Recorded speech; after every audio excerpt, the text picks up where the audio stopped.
and to recommence the sitting. So I say that because I see many of the staff of the ministry having to wait long. They want to get back to some of the responsibilities that they have in and out of office. So that way, I think we can better manage our time and their time. Uh, and meals. There are about 8 persons among us who are vegetarians. And over the past couple of days, um, they have been challenged to get their meals. So we know at least 5 of the vegetarians, and those who want a vegetarian meal, if early you can inform the clerk, we will set aside with your name the vegetarian meal. So you will not be challenged with respect to your meals, right? Um, Anything else, let us know, and we will try our best to ensure that we can um, accommodate all of your requests. Sherlock? Presentation of petitions, presentation of papers and reports, etc.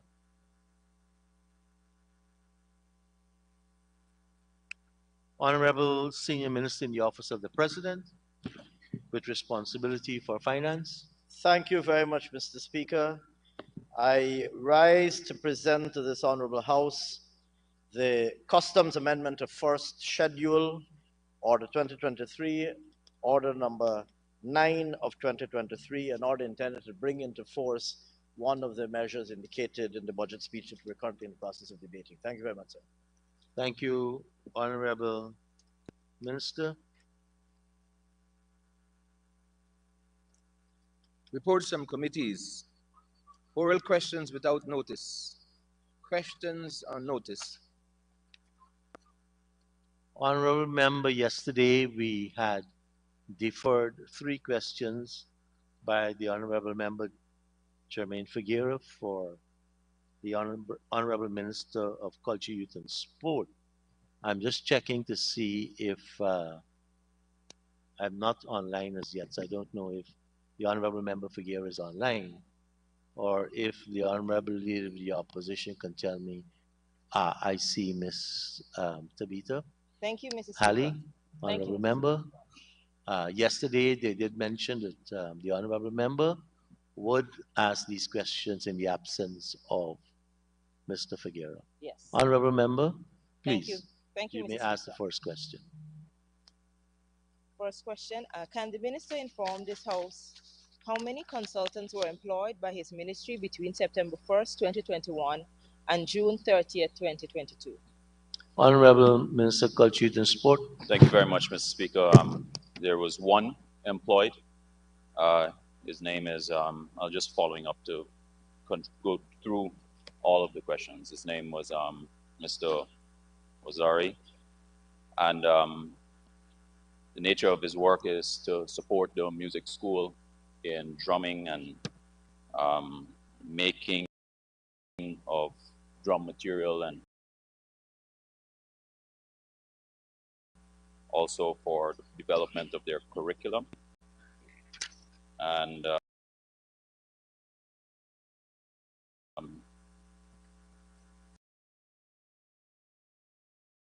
Mr. Speaker, his fees are based on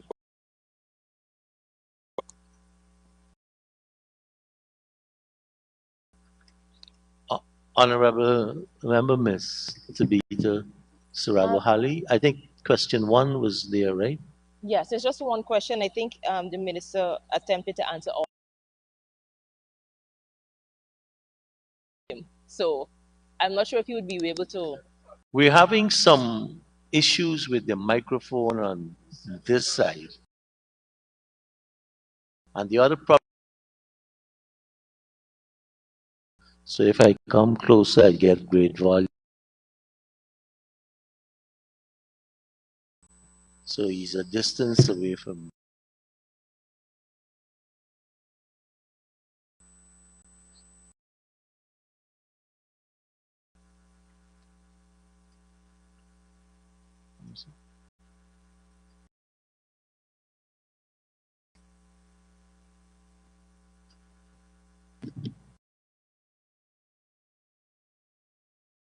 just to answer all of the questions, there was one employed. His name is Mr. Wazari. He assists in and supports the activity of the music school, drumming, making of drums, development. Is $600,000. Remember the question with synthetic track? Are you passing that? And I think there's one. Yes. The second question, can the minister inform this House when will work on the synthetic track in Linden recommence and when will it conclude? When is it likely to conclude? Honorable Minister. Yes, I'm glad that the question was framed in that way, because to answer the question comprehensively, I have to give some background and detail to when the work of the synthetic track had commenced, what got us to this point, and when we are going to be looking to conclude. So I have a number of publications from the DPI that I will be laying over with this House for reference. And just to go through this in a chronological way, so that the House, the public, Guyana is able to get a good sense of what transpired that got us to this point, and to show what a monumental failure the management of this project was. So I have on January 5th, 2018, caption says, synthetic tracks will be constructed by the end of 2018. This is Minister Norton. This is Minister George Norton. That important clarification, very important clarification must be made. Document number 2, May 12th, 2018, synthetic track, Linden synthetic track, on target for October 2018 completion. And just for the sake of being clinical, I must read the first paragraph, which says the Department of Sport is on target with its October 2018 deadline for the laying of a state-of-the-art synthetic track in the mining town of Linden in Region 10, Upper Demerara, Berbice. This is according to Minister of Social Cohesion with responsibility for sport, Dr. George Norton, who has responsibility for culture, youth, and sport. That's May 11th, 2018. October 26th, 2018, caption says, 320 million in contracts signed for Berbice and synthetic tracks. This is when the contracts are actually signed in October of 2018, keeping in mind that the original statements are saying that it would be concluded or on target for October 2018 for completion. October 26th, this is what was said. They've signed the contracts and that the works are scheduled to commence in 1 week at the date of signing, and that it will take 3 to 6 months to be completed. That's what they're on record as saying. In April of 2019, the caption in the Chronicle says, Minister Norton impressed with ongoing works at Linden synthetic track. Contract signed in October. This is April. So October, November, December, January, February, March, April. 6 months already passed. Contract is supposed to be completed within 3 to 6 months.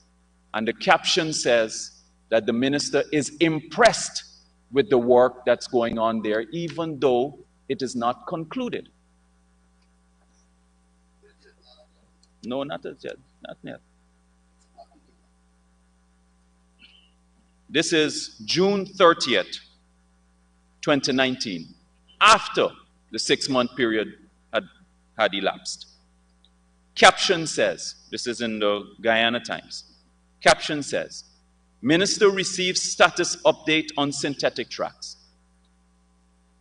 Minister says that the construction is shaping up nicely. Already 2 months behind, and it's shaping up nicely. September 5th, 2019. This is the Chronicle. Caption says, Linden synthetic track nearing completion. First paragraph. Very soon, athletes who are residing in the mining town of Linden will be able to practice and compete in a modern, state-of-the-art sporting facility, which boasts an 8-lane synthetic track. 2 paragraphs later, it says the actual laying of the synthetic material will be done by an overseas firm, and this is expected to commence at the end of September 2019. The contractor related that the work is moving apace, and its completion is guaranteed before the end of the year. That's September 2019. By December 2019, caption says, DPI, December 5th, Region 6 and Region 10 synthetic tracks almost complete for 2020. Dr. George Norton gave the assurance in an exclusive DPI interview on Thursday where he said the following, and I quote, "We are certain that before the end of this year, that's 2019, we will reach a stage of the laying of asphalt so that come 2020, it would only need the accommodation of the synthetic materials and the laying of the synthetic material. And of course, the infrastructure surrounding those tracks." That was December 2019. None of that was completed. And here's the kicker. Here is the kicker, that they promised that the track would be completed by, first started by the end of 2018, then they said it would be assured that it would be completed by the end of 2019. Here's the kicker. They never even paid for the synthetic material. They never paid for the synthetic material. I have here, Mr. Speaker, the award coming from the Ministry of Finance, which says, and I would like to give the date of the award. Date 31st of May. 31st of May 2021. 2021. Please be advised that approval has been given for the contract synthetic material and installation of the synthetic tracks. Region number 6, New Amsterdam, and region number 10, Linden, awarded to Rugupal BSW for the tendered sum of 1.031 million euros. Who paid for this? The People's Progressive Party government. And just for the sake of clarity, let me also say that the government, the People's Progressive Party government, also had to complete a number of projects in order for us to get to the stage of laying of the asphalt, which was completed at the end of October, early November last year, which we completed with the supervision of BSW, where it was such a technical installation process that the margin of error was 5 millimeters. 5 millimeters. And it was scheduled for the laying, the completion of the laying, because we have in our possession, it's stored safely, the synthetic material. We already purchased it, we already received it, it's stored, it's waiting to be installed. And it was scheduled for November, December to complete the installation of the synthetic track, which is supposed to be no more than 30 days. But then the rain came early in November, and there was a curing period that was required for the asphalt to be cured, and we were unable to do it. It is scheduled, the other consultant has to come to supervise the laying of the synthetic material, and that's scheduled for April of this year. So once we don't have any weather conditions that would be disruptive during that period, the laying of the synthetic material will be completed. What I abhor to one of the worst things that, I don't want to say anything that is unparliamentary, Mr. Speaker, so I'm being very careful with what I'm saying. But what I consider to be repugnant is that members of the APNU AFC have been going around telling the country, holding press conferences, etc., and saying that this People's Progressive Party government had stopped the project, which was a complete falsehood. That was a complete falsehood. And they know better. They know better because if you examine the budget estimates 2020, 2021, and 2022, there are capital allocations for projects that needed to be concluded contained in there. They specialize in peddling faults. For the projects that were started this year, forget about the projects that were concluded last year, forget about the purchase that we made that was included in our budget document, which is a public document, which we spoke about. Forget about that. Let's speak about what happened this year. The projects that started this year were all publicly advertised in the newspapers. In the newspapers. Members on the other side, including the leader of the opposition, went on a press conference and said that we were discriminating against the people of Linden by stopping the project. And that was a complete falsehood. Complete falsehood. What I want the people to know, and it's very important because you're going to have to go back to Linden and tell them that you failed them.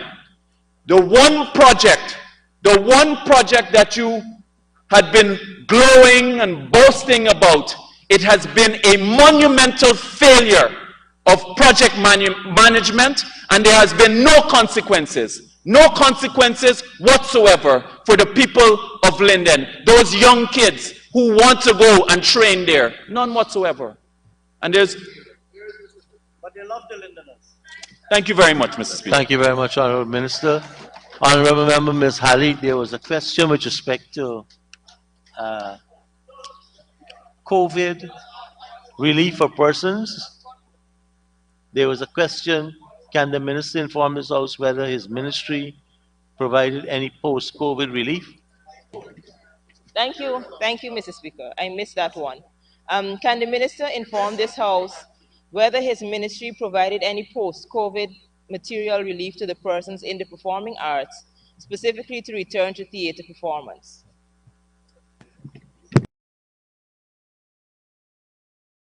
Guyana has provided a number of COVID relief measures and package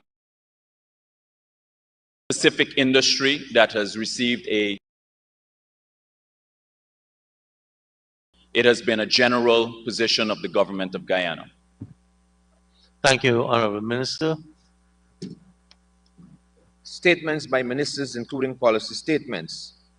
Personal explanations.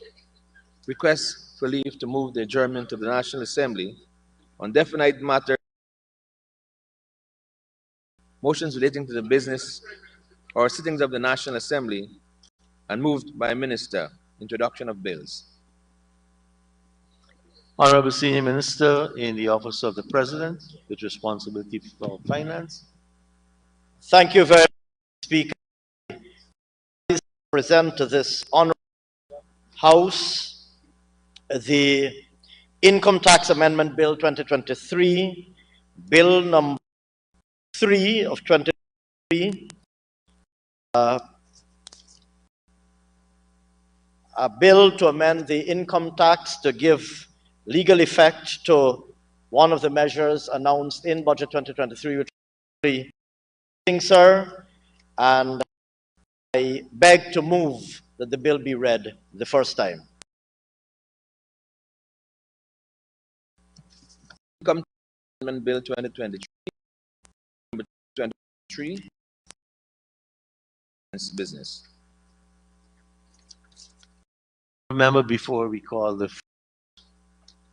contributor today, as we proceed with the budget debate contributions for 2023, again, the ACIC, another barometer, Ms. Sarabo Hari already covered up. One of the reasons too that we have to keep the AC on, the control room has equipment that are temperature sensitive. So we're trying to get an isolated AC unit for that room so that we can shut down more often the AC in the dome so it wouldn't be this uncomfortable for people.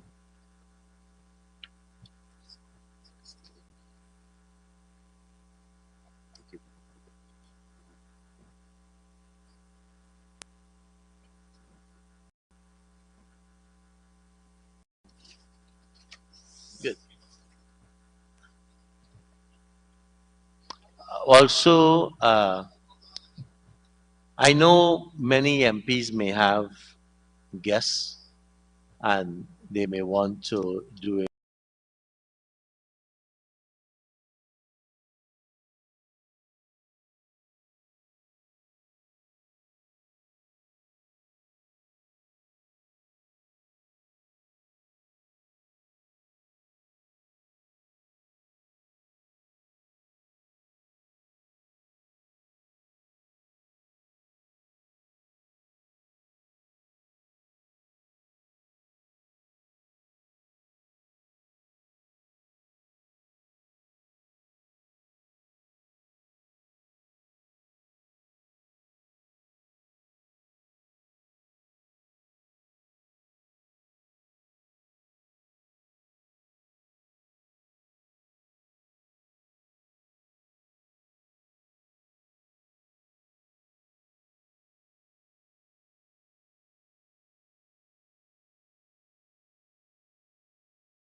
must be noted that with these facts about Guyana, the international organization said that our country's national poverty status is the highest among the Caribbean. Mr. Speaker, fix that and then come back to this August House and talk about biggest budget and budget for all people. Mr. Speaker, while this budget is some 41.4% larger than that of 2022, it is very clear that it will not be able to address the previously mentioned situations in Guyana, nor will it address the financial insufficiencies of the citizens. Mr. Speaker, this visionless government, while proposing to spend $781.9 billion, has failed to propose any measures that will indeed address the high inflation rate and general cost of living. Sir, this budget is deficient in a poverty reduction strategy, a crime prevention plan, and a permanent job creation strategy. Mr. Speaker, permit me to talk to you about public health in Region 5. Mr. Speaker, this budgetary allocation in 2 successive years continues to fail the people of Region 5, Mahaica-Borby, significantly, with some $236 million allocated to this region for healthcare in an oil-producing economy, a mere $17 million more than last year's allocation. Mr. Speaker, this government for years has failed to upgrade and build upon the work of the coalition government to transform the Trafalgar No. 28 health post into a recognized health center.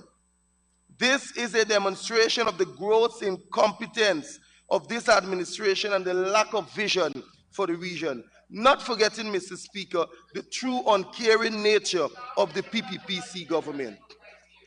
Mr. Speaker, healthcare services should be the priority or primary focus, rather, of any government. But instead, this government is busy ensuring that our health sector is quickly privatized. Sir, the Constitution of Guyana dictates that every citizen has the right to free health services.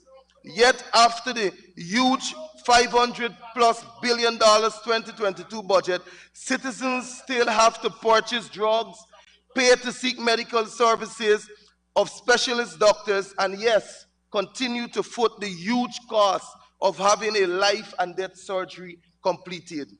Mr. Speaker, our district hospitals in Region 5 continue to fail in their services to the people, with the X-ray unit down countless times in 1 year, the non-functioning ultrasound unit, shortages of drugs, especially for the elderly and children. The brand new one has not yet been installed, Mr. Speaker.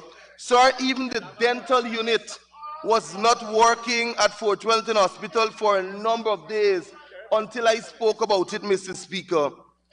It is painful to hear the numerous complaints of residents who cannot access services at the medical laboratory at either Fort Wellington or the Maikoni hospitals. Mr. Speaker, it is always we can do this or we can do this one, but you have to go to the other hospital to get the next one done. So you find people living in Maikoni have to travel to Borbies for a simple test. Likewise, persons from Borbies have to travel to Maikoni. Mr. Speaker, who will give our elderly who have to go monthly or twice monthly to the hospitals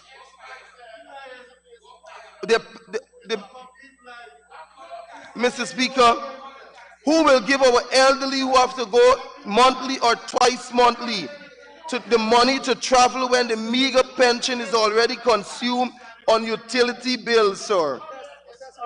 The Honorable Member Jafar Ali won't be able to know about this, Mr. Speaker, because apparently he has the Blue Shield healthcare plan, and as a matter of fact, Mr. Speaker, he still doesn't live in the region.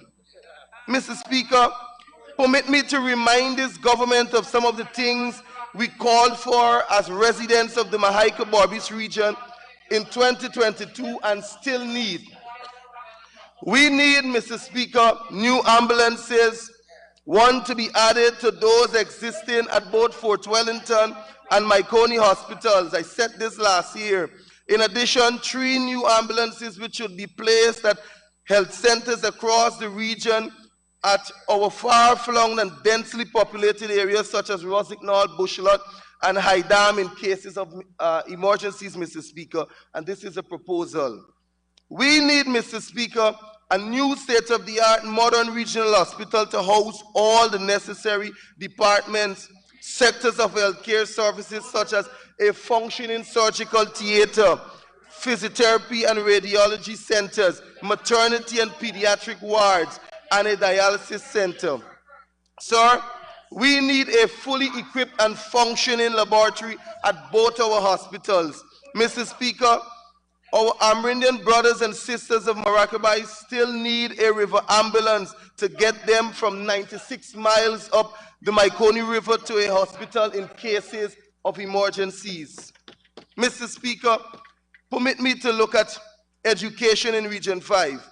Mr. Speaker, last year I denounced the meager increase of only $20 million added to the education delivery program for 2022 against that of 2021. However, this year is nothing better, with just a mere $22 million added, when this year's budget is over 40% of that of last year.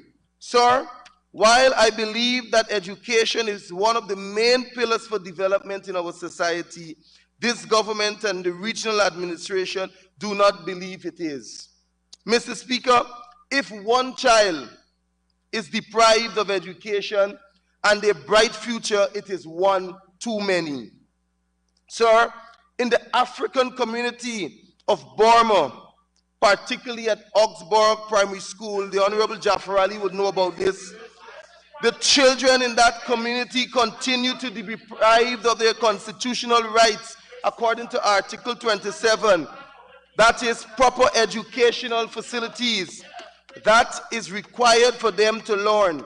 Sir, the Augsburg Primary School is still without electricity since 2022. The roof is leaking as if it's a strainer. Sir, the regional administration continues to prove its incompetence and lack of ability to evenly distribute the nation's resources.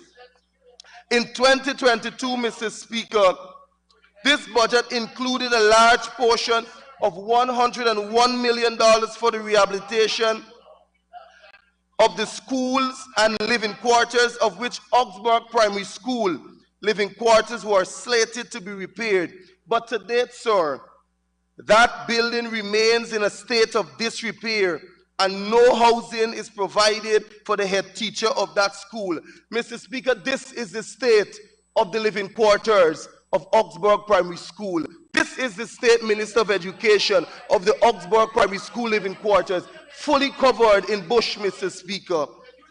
Mr. Speaker, apart from that, there was a recent fire at the Numbed Primary School due to faulty electrical works. Yes, we speak about biggest budget. Mr. Speaker, there is a shortage of furniture, inclusive of teachers' desks and chairs, at several schools, including Fort Wellington Secondary, Number 8 Secondary, Rosignol Primary, among others throughout the region during the year 2022. This, Mr. Speaker, demonstrates this government's poor performance in management and gross incompetence. Mr. Speaker, when you examine the 2022 and 2023 capital project profile of education delivery, you would recognize, sir, that the classification is stated as critical. However, all these failures happened in a critical condition of our education sector. I wonder if the 2023 programs are truly critical or as the same as Augsburg Primary School. Mr. Speaker, the teachers and parents of Region Number 5 renewed a call for a separate building to house the Number 8 Primary School, nursery school, and remove the children that are cramped in the lower flat of the number 8 primary school. Mr. Speaker, this budget is vacuous, visionless, politicized, ethnicized, unfair, unethical, and benefits only the friends and elites of the PPPC to get rich and for some to get richer. Mr. Speaker, permit me to touch on public infrastructure, sea defense, and river defense. Mr. Speaker, the ordinary citizens are not mindful of the deteriorating relationship between the ministers of local government and the regional chairman of Region 5. However, sir, the effects of an unjustifiable /original 2023 budget concerns them all, leaving them to suffer with little or no resources in some areas. Mr. Speaker, you would know, sir, that these proposed resources are to be spent in most areas in an unfair, ethnicized, and highly politicized manner, only catering for the communities and to benefit only the friends and families and elites of the PPPC in this much touted one Guyana. Mr. Speaker, this government returns to this House with a national budget. It failed to heed the cries of the ordinary citizens. Sir, there is a host of residents throughout the region who are suffering and need urgent repairs to be done to their streets and dams. Mr. Speaker, this government continues its rampant rage and discrimination against villages perceived to not be supporters of the PPPC government. And that's a fact, Mr. Speaker. Mr. Speaker, let me give you a summary of the discrimination of the Community Roads Program 2022. Sir, across 10 neighborhood democratic councils, this is the proposal of this apartheid, self-serving, racist, demonic regime. With 135 roads to be built, both asphaltic and concrete surfaces. This is the breakdown by communities, Mr. Speaker. Mr. Speaker, in Blairmont, Gerland, NDC, where the PPPC controls, 9 roads are to be done out of a total of 135. In Rosignol, Zeelas, where the PPP controls, 21 roads are to be done out of 135. Mr. Speaker, in Blairmont Woodlands, Bel Air Woodlands, where the APNU AFC controls, 15 roads are to be done, Mr. Speaker. But it would appear as though, Mr. Speaker, only 1 village is in this entire NDC, because 10 roads, Mr. Speaker, will be done in number 7 village alone, where the Minister of Local Government is from, Mr. Speaker, and the NDC is left with only 4 roads for the other villages. Mr. Speaker, surprising enough, in Bath Woodley Park, NDC, out of a total of 135 roads, 31 roads will be done in Bath alone, Mr. Speaker. 1 community, 31 roads, Mr. Speaker. In Union, Narstigide, Mr. Speaker, where the APNU AFC controls and has about 14 villages, Mr. Speaker. 25 roads will be done. That is good, Mr. Speaker. 25 roads. However, Mr. Speaker, out of those 25 roads, 23 will be done in 1 village called Bushlot, Mr. Speaker. And the Honorable Jaffer Ali would know that Bushlot is a support, strong base of the PPPC, Mr. Speaker. Mr. Speaker, 1 road will be done in Hopetown and 1 road will be done in Trafalgar. Mr. Speaker, every time you come to this house and you speak about the racism and the discrimination against our people, they call you a racist. But Mr. Speaker, I will remain a racist once I'm defending the people of Guyana. As long as I'm dealing with the affairs of the people of Guyana, Mr. Speaker, I will be called a racist, and I have no problem with that, Mr. Speaker. Mr. Speaker, in Tempe Seafield, 6 roads will be done where the AP and UFC control. In Prophet Rising Sun, Mr. Speaker, where Belladrum and El Dorado falls, only 4 roads out of 135 will be done, Mr. Speaker. And Mr. Speaker, in Myconia, Barry, where the PPPC controls, Mr. Speaker, 9 roads will be done. Mr. Speaker, surprisingly, in Hamlet Chance, where the APNU AFC controls, with 1 PPP village, Mr. Speaker, 1 road will be done, and that road will be done, Mr. Speaker, guess where? In the village of the PPPC. Mr. Speaker, in Woodlands Farm, NDC, Mr. Speaker, where the APNU AFC control, and we control a total of 6 NDCs in Region 5, Mr. Speaker, 14 roads will be done, sir. And out of the 14 roads, Mr. Speaker, 13 of those roads will be done in the village of the regional chairman controlled by the PPPC, Mr. Speaker. That is discrimination, Mr. Speaker. That is apartheidship, Mr. Speaker. Mr. Speaker, permit me to speak about agriculture and food security. Mr. Speaker, under this sector, I was left spellbound and speechless during the already terrifying and scary almost 6 hours of presentation by the Honorable Senior Minister in the Office of the President with responsibility for finance, when he said, and I quote from page 28, paragraph 4.33, Mr. Speaker. Honorable Member, I see the Honorable Minister of Home Affairs has his light on. Honorable Minister of Home Affairs. Mr. Speaker, on a point of clarification.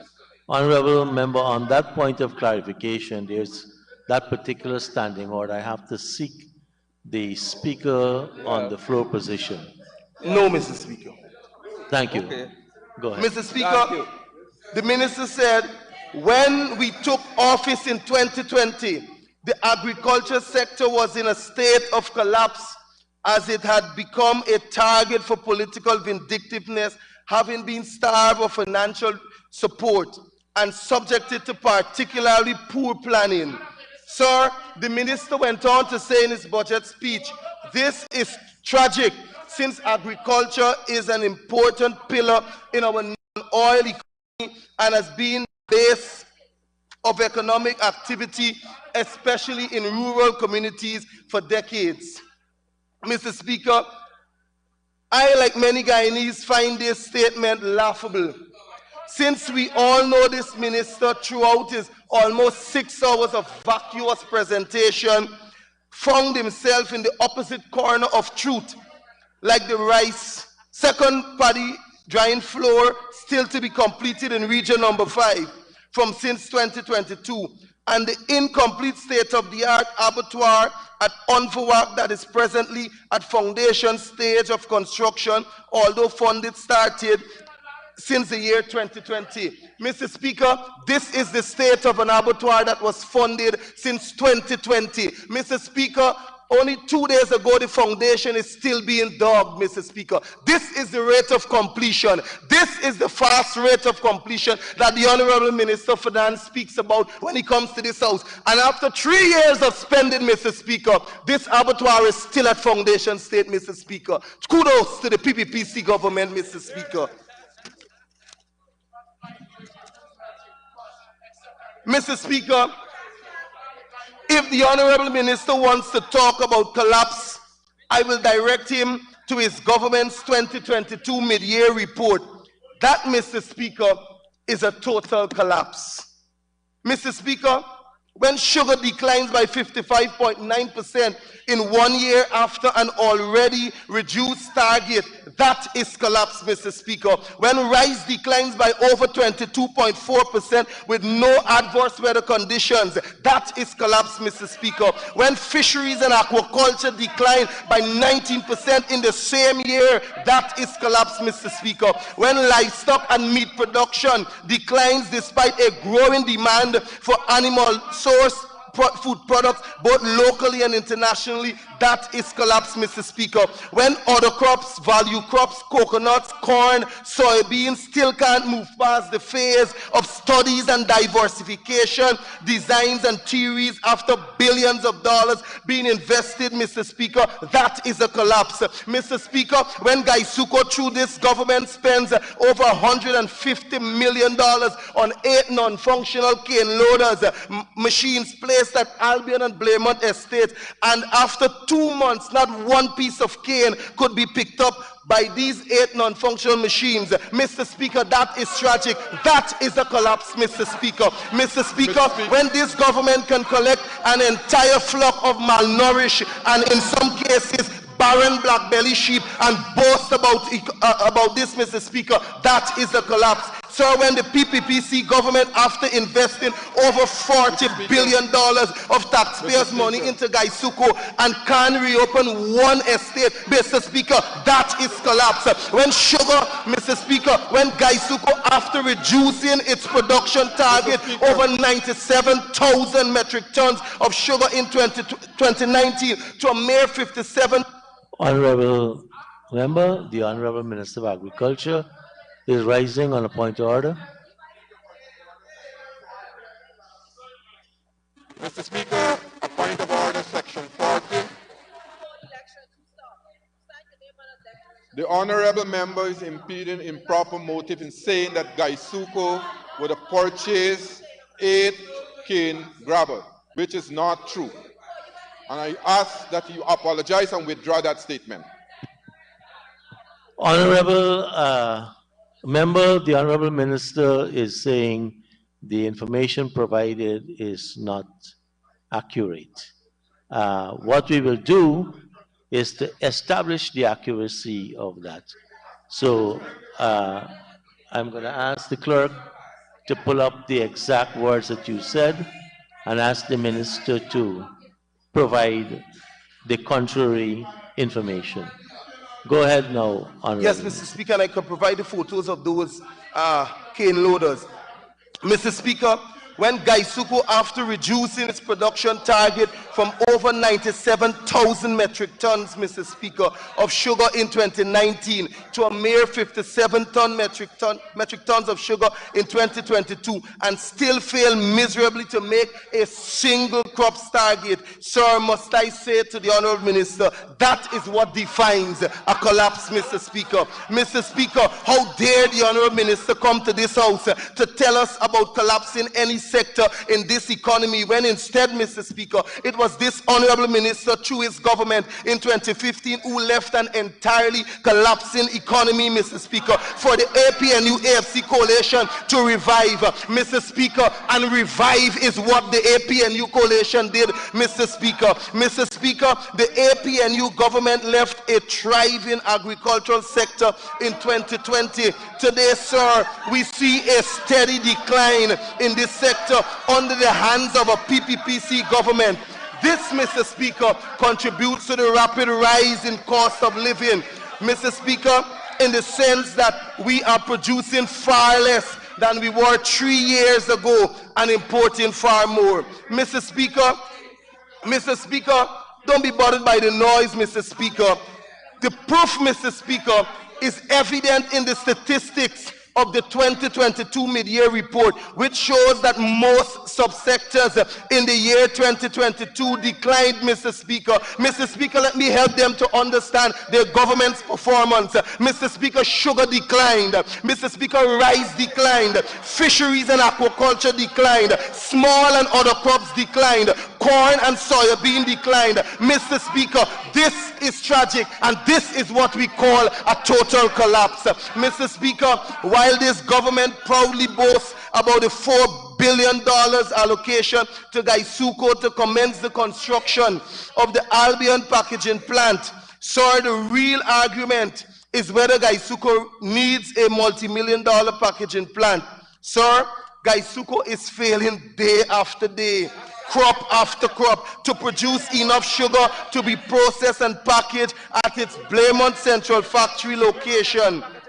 Sir, I ask the Honourable Minister of Agriculture, with sugar dying, Mr. Speaker. Sir, I ask the Honourable Minister of Agriculture, with sugar dying under his watch, is this feasible for Gaisuko, Mr. Speaker? Mr. Speaker, the rice sector in 2019, according to the Guyana Rice Development Board statistics, show that Guyana produced 1,049,874 metric tons of paddy, making it the second highest rice producing achievement in Guyana's history. while region number 5 alone, Mr. Speaker, produced 454,476 metric tons of paddy, with a rice equivalent, Mr. Speaker, of 295,409 metric tons. This, Mr. Speaker, was the region's second best performance, Mr. Speaker. Mr. Speaker, today the rice production is at its lowest. Mr. Speaker, I repeat, today rice production is at its lowest or its worst performance ever, with the rice sector contracting significantly since 2019. However, Mr. Speaker, the Honorable Minister comes and stands here in this Honorable House and tries to mislead the nation as if all things are bright and beautiful. You can't say the honor impute that he's tried to mislead. You have to withdraw that. Guided, Mr. Speaker. As if all things are bright and beautiful with the rice sector. In fact, sir, the rice sector has contracted by some 22.4% after being projected to grow by this government by 25.1%. The reality being, sir, that rice underperformed at a rate of 47.5% in the year 2022. Mr. Speaker, that is a collapse, that is a tragedy, and that speaks of a collapse in this economy. Mr. Speaker, I challenge the Honourable Minister of Finance and Agriculture to go now, and perhaps I can go with them, Mr. Speaker, and they would see that hundreds of acres of rice land have been abandoned for over 2 crops now, Mr. Speaker. Sir, rice lands in region 5 and 6, Mr. Speaker, are left uncultivated because of the high cost of living, cost of production. Mr. Speaker, the prices for fertilizers and other chemicals have all skyrocketed. Yet in budget 2023, there is no measure to cushion this, Mr. Speaker, and to assist the hundreds of rice farmers to return to the fields of their daily living. How heartless and cruel this is to our farmers, Mr. Speaker. Mr. Speaker, the Honorable Minister lamented that his government distributed $900 million in fertilizers. But, Mr. Speaker, he did not remember to report that probably all the fertilizers were spoiled and melted. Mr. Speaker, if he didn't remember, Mr. Speaker, he can ask the Honorable Vice. Honorable Minister, use microphone. I'm not hearing you. Your own members are not paying you the courtesy of allowing me to hear you. Yes, Mr. Speaker, standing order 40 again, the honorable member is misleading this honorable house. In region 5, we have distributed... Honorable Minister, you're standing on... You want to provide contrary information. And I have to get the honorable member to give you leave to make that point. No, so you have an opportunity. You have an opportunity to present. But you're lying in this house. You're lying. You come in lying here. Lying, misleading again, honorable members on parliamentary. Honorable member, before we recommence, honorable member Mr. Viceroy, I will have to get an extension for you. I did provide you with the extra time that you were interrupted. Honorable Member Ms. Ali. Mr. Speaker, I beg that my honorable member be given almost 10 minutes, but we will stick with 5 to conclude his presentation. Thank you. Thank you very much, honorable member. You may proceed to conclude in 5 minutes. Mr. Speaker, continuing. Maybe he didn't ask the Honorable Vice President what the people in Region 6 said to him, sir, or perhaps he didn't ask the Honorable Member Jafar Ali about the one man who collected all the fertilizers in Bushlot and went to the masjid and distributed same when half of the village was left. Honorable Member, you may want to withdraw that, because I am sure our masjids don't get involved in what you're trying to impute. Mr. Speaker, so do. Went to a special place, Mr. Speaker, and distributed. the same when half of the village was left at war for not receiving any. Mr. Speaker, while I don't doubt the Honorable Minister that perhaps $900 million was spent on fertilizer, I certainly doubt that 5,160 farmers did receive, as was stated by the Minister. And if the Honorable Minister wants to prove otherwise, I challenge him, Mr. Speaker, to produce the list of those farmers and the quantity that they all receive, Mr. Speaker. Mr. Speaker, loud shouts and long speeches with no proof of accountability is not accepted in this House, Mr. Speaker. It is unacceptable, Mr. Speaker. Mr. Speaker, I challenge the Honourable Minister to show us, Mr. Speaker, to show us the farmers that received in Belgium and Ithaca in Region 5. Show us the farmers that received in Firish and Lancaster in Region 6. Show us the farmers that received in Dartmouth and Queenstown in Region 2, Mr. Speaker. And when he does, I will personally apologize, Mr. Speaker. It is high time we expose these facts of racism, nepotism, cronyism, and friendism of this uncaring cabal called a government. Mr. Speaker, with all that being said, let me remind the Honourable Minister of some of the thriving achievements in the area of agriculture that his government inherited.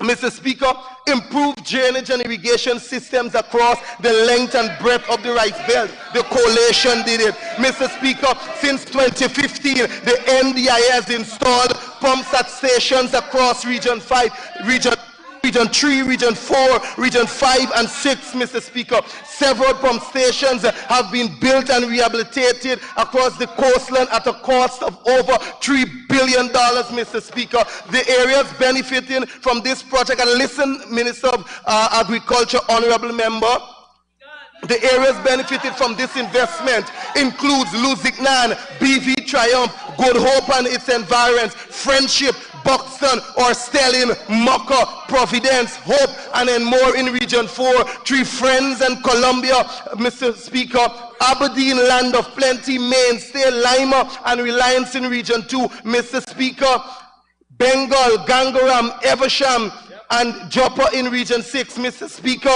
A new sluice was built at the Edward Village, West Coast Bobbies, to improve drainage. Mr. Speaker, the coalition did that. Mr. Speaker, the introduction of a high-yielding paddy to the farming market, it was the coalition that did that, Mr. Speaker. The introduction of new varieties of fruits, such as citrus, Mr. Speaker, that the Honourable Minister can now come and include in his budget. It is the coalition that did that, Mr. Speaker. Mr. Speaker, it was the coalition of the APNU AFC government that introduced the Rural Agricultural Infrastructure and Development Program called RAID, Mr. Speaker, with funding from the Caribbean Development Bank to the tune of $318 million. Mr. Speaker, in the communities of Ithaca, Mocha, Monrepo, and Buxton, benefiting hundreds of single parents, cash crop, small and medium-sized farmers who now have cultivation lands and machines with the requisite infrastructure to continue a daily living. And on this point, Mr. Speaker, I say to this uncaring government, return the machines that belong to Ithaca, return the excavators, return the graders, because it belongs to the people. Mr. Speaker, the National Drainage and Irrigation Authority Commission, listen to this, Mr. Speaker, the first amphibious excavator on May 24, 2019, the coalition did that. In the GLDA Commission, Mr. Speaker, Guyana's forest duck egg tree, producing approximately 850 ducklings on a hatching day. The coalition did that. The year 2017 saw the introduction of the black giant birds to the Guyana market through the Hinterland Development Program, with the handing over of 100 black giant chickens, along with the requisite startup feed and other supplies to Madia Secondary School in Region 8. Mr. Speaker, remember, I've been signaling you to conclude, but you've been ignoring me. Mr. Speaker, a minute to wrap up. No, sir. You're already a minute over the 5 minutes. So you wrap up now. Yes, Mr. Speaker. Mr. Speaker, in conclusion, I therefore propose to this government to give unto every Guyanese what is due to them. Proverbs 29:1 and 2 says, "He that being often reproved and hardeneth his neck shall suddenly be destroyed, and that without remedy. When the righteous are in authority, the people rejoice. But when the wicked beareth rule, the people mourn. Our people are mourning, Mr. Speaker. Mr. Speaker, Budget 2023 is heartless, visionless, and mean, and I cannot support this budget. I thank you. Thank you very much, Honourable Member. Next presenter is the Honourable Member and Minister of Public Works, the Honourable Bishop Juan Edgehill, starting at 11:21. Thank you very much, Mr. Speaker. Mr. Speaker, I rise as part of Team PPPC to support a strategic, purpose-driven, and well-orchestrated budget to continue to promote Guyana's development, bring about transformation, modernization, and prosperity for all the people of Guyana. Mr. Speaker, I'd be very concerned that NCN and DPI did not broadcast such a presentation because that is helpful to the PPPC. That is to indicate why the APNU AFC must never, ever get back into office. That kind of presentation. But, Mr. Speaker, I would like to congratulate you and the Parliament because I'm aware that everything that is said in this House is publicly displayed for all to see. And I'm sure the DPI and NCN is also broadcasting because these kinds of presentations, which can be fact-checked, where the people of Region 5 could stand up and say, he's not telling the truth, I live there. Where the people of Region 5 will be able to say, you talking about Travalca Health Center, we know a new hospital is being built there. Where the people who listen to the call out of roads will be able to tell you, we know where roads were built, we live on the roads where they are built.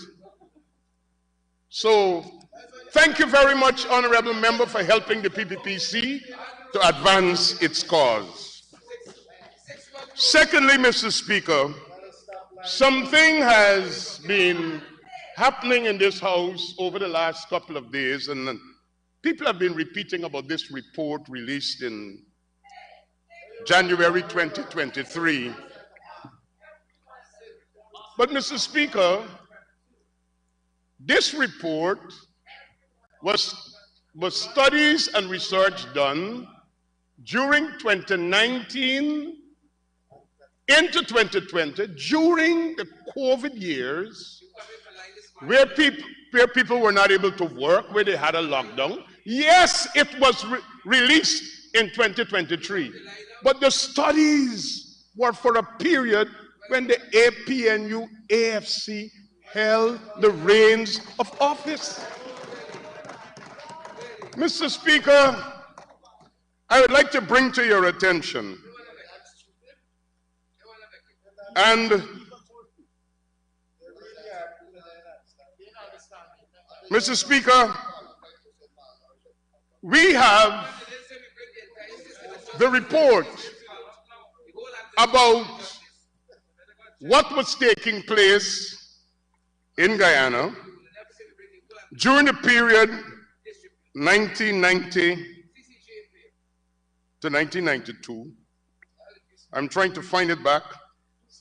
Where the percentage of people that were undernourished and the rest of it was over 22%. By the time we got it down to 11% by 2011. That is the fact, written and published. And I could send a copy of that for you, Mr. Speaker. But I'm sure you're fully aware of it. And here it is that we're having people coming to peddle narratives, big tent behavior again, Big tent behavior. I will not play a colored girl in the ring.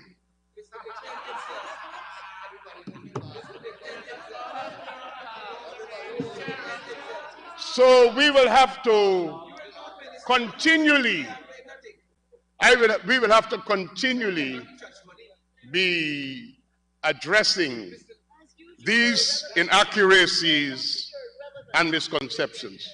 But, Mr. Speaker, because these debates are going live and people are continuing to listen to this narrative that Guyana is an apartheid, racist, demonic regime. Mr. Speaker, apartheid could only exist, number one, when you have a party that is all of one race. Number two, apartheid could only exist where one race is subservient to another race. Number three, apartheid could only exist when there are legal boundaries where one race cannot go and where one race cannot go. And we are allowing in this house people to say that a government, look at this side of the house. Does this look like a party? But you know what is the problem, sir? It's reverse racism that is at work. Because if you're Afro-Guyanese and you don't follow the narrative of the PNC, you're not black.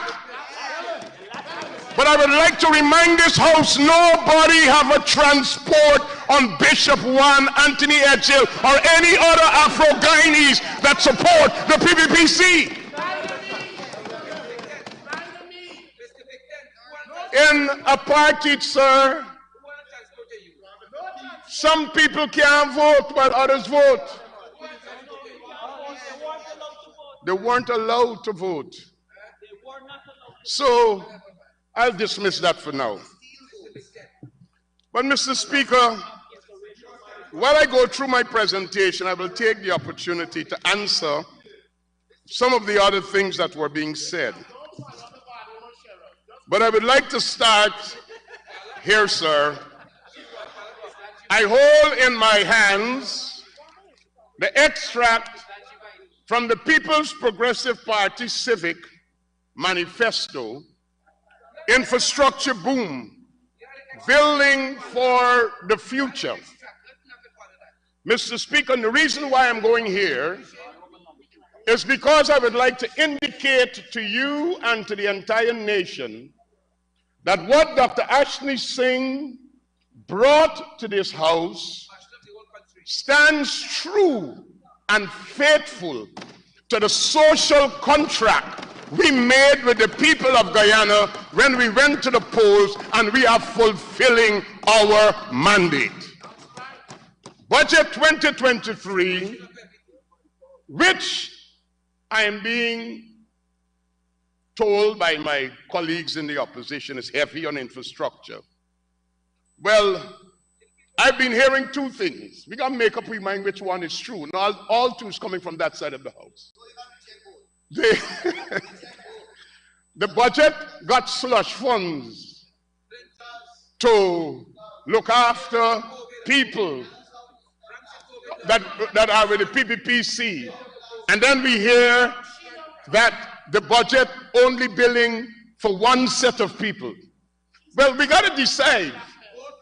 We got to decide. And Mr. Speaker, let me just remind, we came to office on August 2nd, 2020, 28 months ago.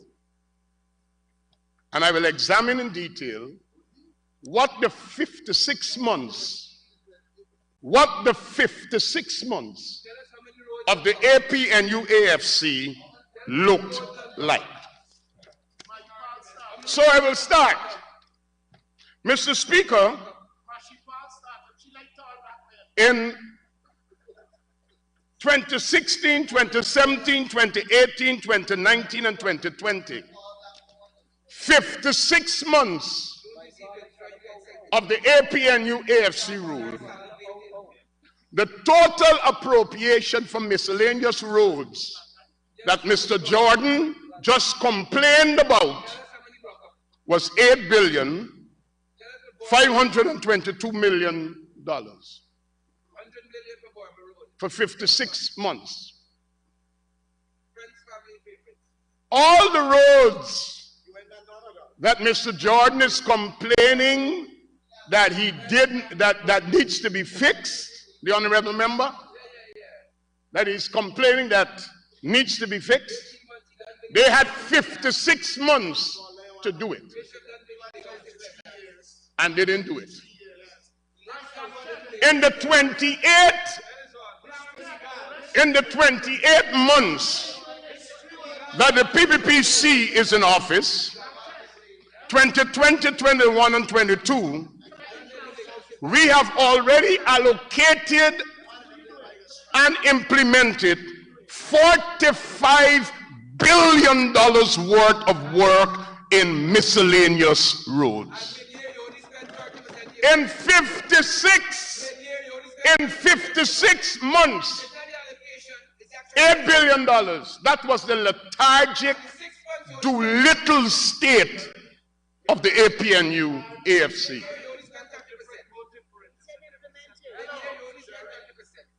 I am happy to tell you, Mr. Speaker, that we closed 2022 where our capital budget was concerned at 89% and our current budget at 99.9%. Mr. Speaker, in the overall roads program, which included miscellaneous roads, main access roads, hinterland roads, farm to market roads, in the 56 months that the APNU AFC was in office, they appropriated and spent $52 billion.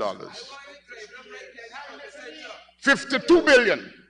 $52 billion in 56 months.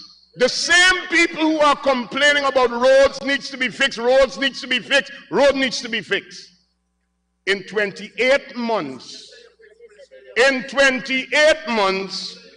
the PPPC has appropriated and expended $83.9 billion. Mr. Speaker, while I'm hearing the heckling, it's the same engineers, it's the same people that was there for 56 months, are there for 28 months, but they are delivering. You know why? Because they have visionary leadership. They are delivering because they understand where Guyana needs to go. They understand that there's a government that is looking after people and not looking after themselves. That is the difference. Mr. Speaker,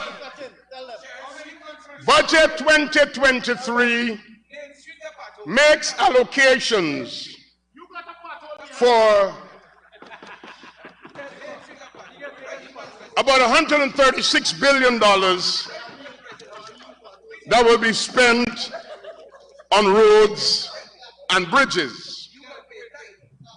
But Mr. Speaker, while I seek to tell you what we will do with the monies that have been appropriated, let me tell you about our scorecard of what has transpired.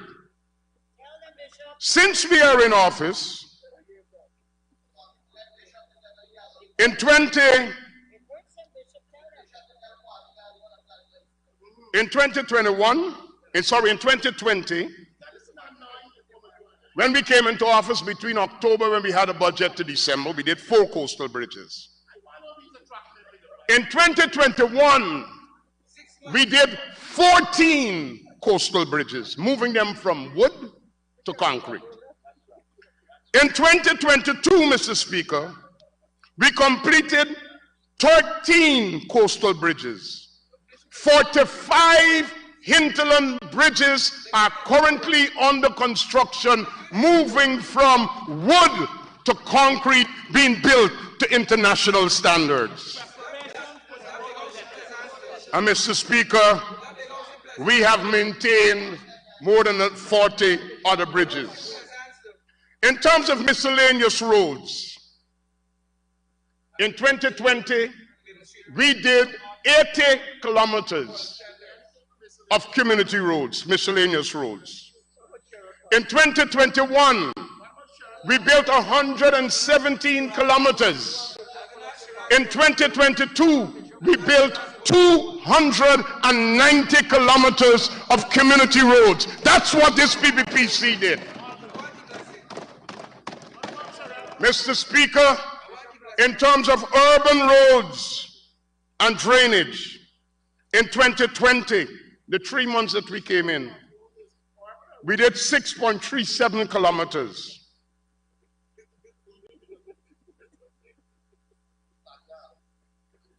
In 2021, we continued our program with 3.6 kilometers. In 2022, we built 18.13 kilometers of roads in the city and in the towns, urban centers. Mr. Speaker, I would not do justice to my team at the Ministry of Public Works if I did not say congratulations to our Special Projects Unit. In 2020, in our maintenance of roads program, we did 175 kilometers of road. In 2021, we did 420 kilometers. In 2022, we did 520 kilometers. Are you seeing the magnitude of what is taking place as it relates to Guyana's development? In terms of rehabilitation of main access roads, we did 6 kilometers in 2020.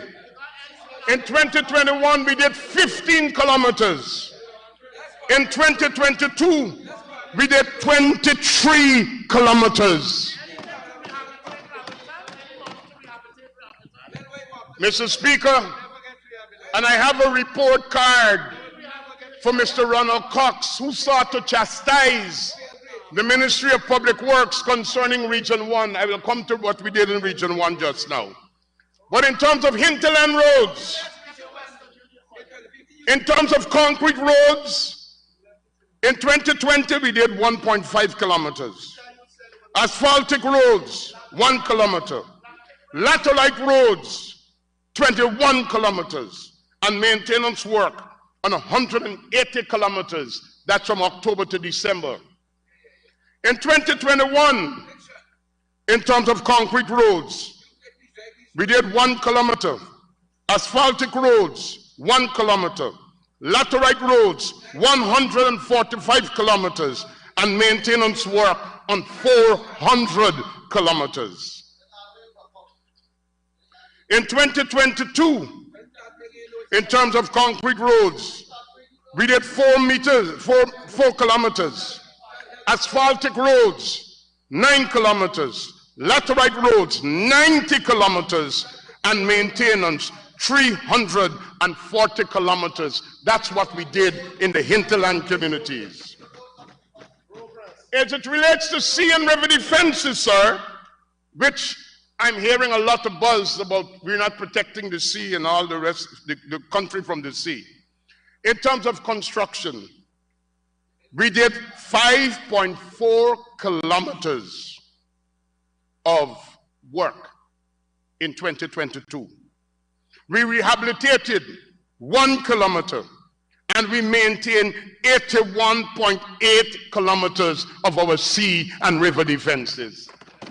That's what we've been doing.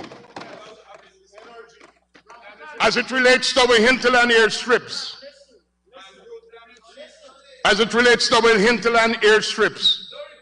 we have been maintaining and bringing improvement, and you will see when I come to what we'll be doing in 2023. Mr. Speaker, just a few days ago, last week, Friday I think it was, I was in Blackbush Polder. And I'm pleased to announce to you, sir, that since we came to office, we have already did rehabilitation to 10 kilometers of the Blackbush Polder Road. 10 kilometers. Mr. Speaker, the Honorable Member, Mr. Cox, said that 2 roads, some Barbino Swamp Road and the road to Wangna, is not done. The fact of the matter is, sir, these are roads under construction. These are roads under construction. But I hold in my hands a report card that cannot be matched by anything that the APNU did in their 56 months.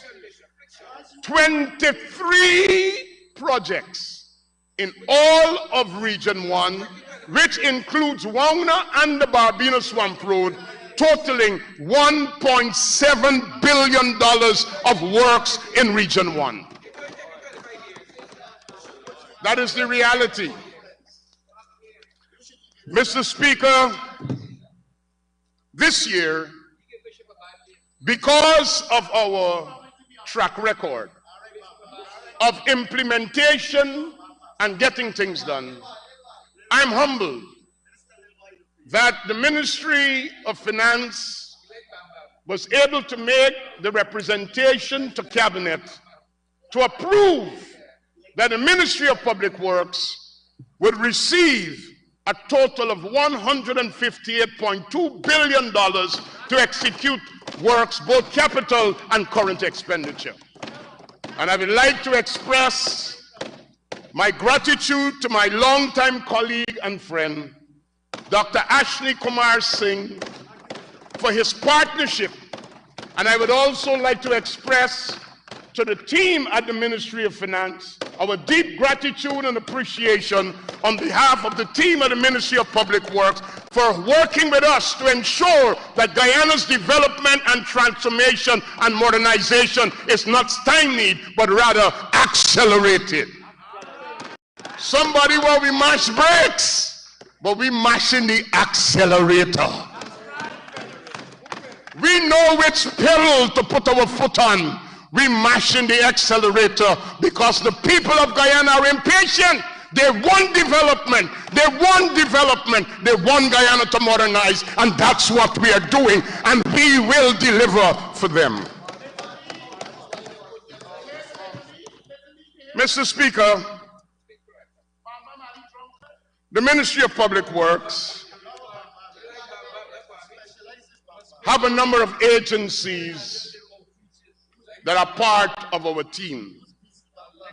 When we came to government, sir, the Transport and Harbors Department was one of the departments that was struggling. Let me explain, Mr. Speaker. For the period 2015 to 2020, no NIS contributions were made for the staff of the Transport and Harbors Department. I am pleased to announce to you today, Mr. Speaker, that the arrears of $470 million have been paid off, and any staff at Transport and Harbors Department could now get their benefits. And that's what the PPPC has done for the people of Guyana. Mr. Speaker, not only was NIS not remitted, not even the union dues, not even the union dues that was deducted was paid to the union. Mr. Speaker, we are pleased to announce that all the arrears of union dues have been paid up, and we are now out of the red. Mr. Speaker, I would also like to indicate that while PAYE was deducted, it was not paid over to GRA. I'm happy to announce that we've been paying the backlog. We are current and up to date, and the people of the Transport and Harbors Department could now get their records in order. That is what we've been doing. But Mr. Speaker, The success story of the Transport and Harbors Department don't stop there. We have dry docked every single vessel and rehabilitated them, things that were not done for years. The Kanawan, the Sabanto, the Kimbio, the Makaura, the Malali. Mr. Speaker, you are aware that we have instituted an additional trip on a daily basis to the Perico-Supanam route. So we are now making more trips between Perico and Supanam. And we got a miracle. We have burnt less than 80, we have burned 80,000 gallons less in fuel. How could you be operating a boat, more trips, and less fuel?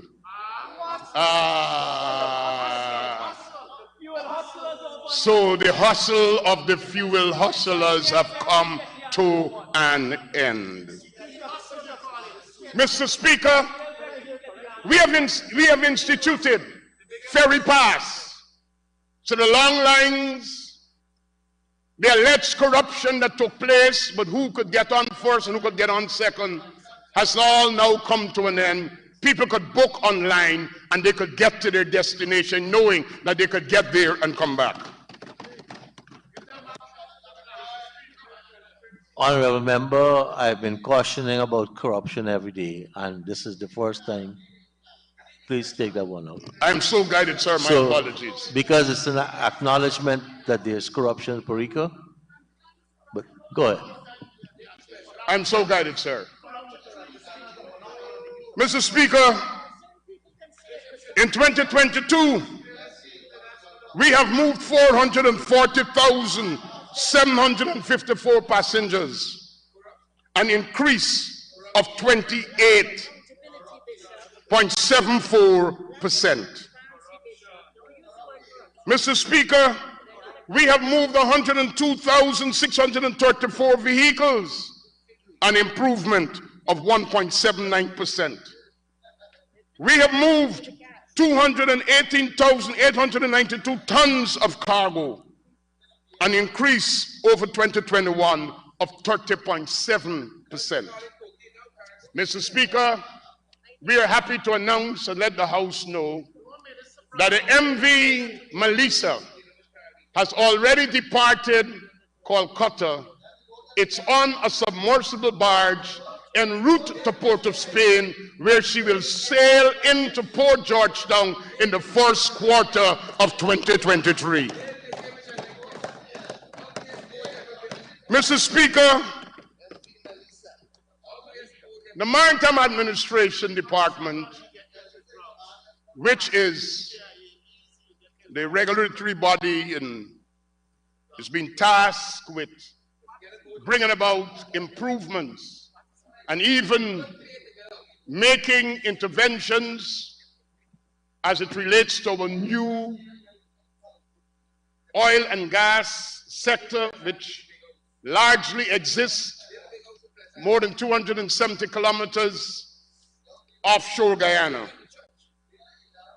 Mr. Speaker, we have continued to establish safety and navigational aids in all of the rivers of Guyana.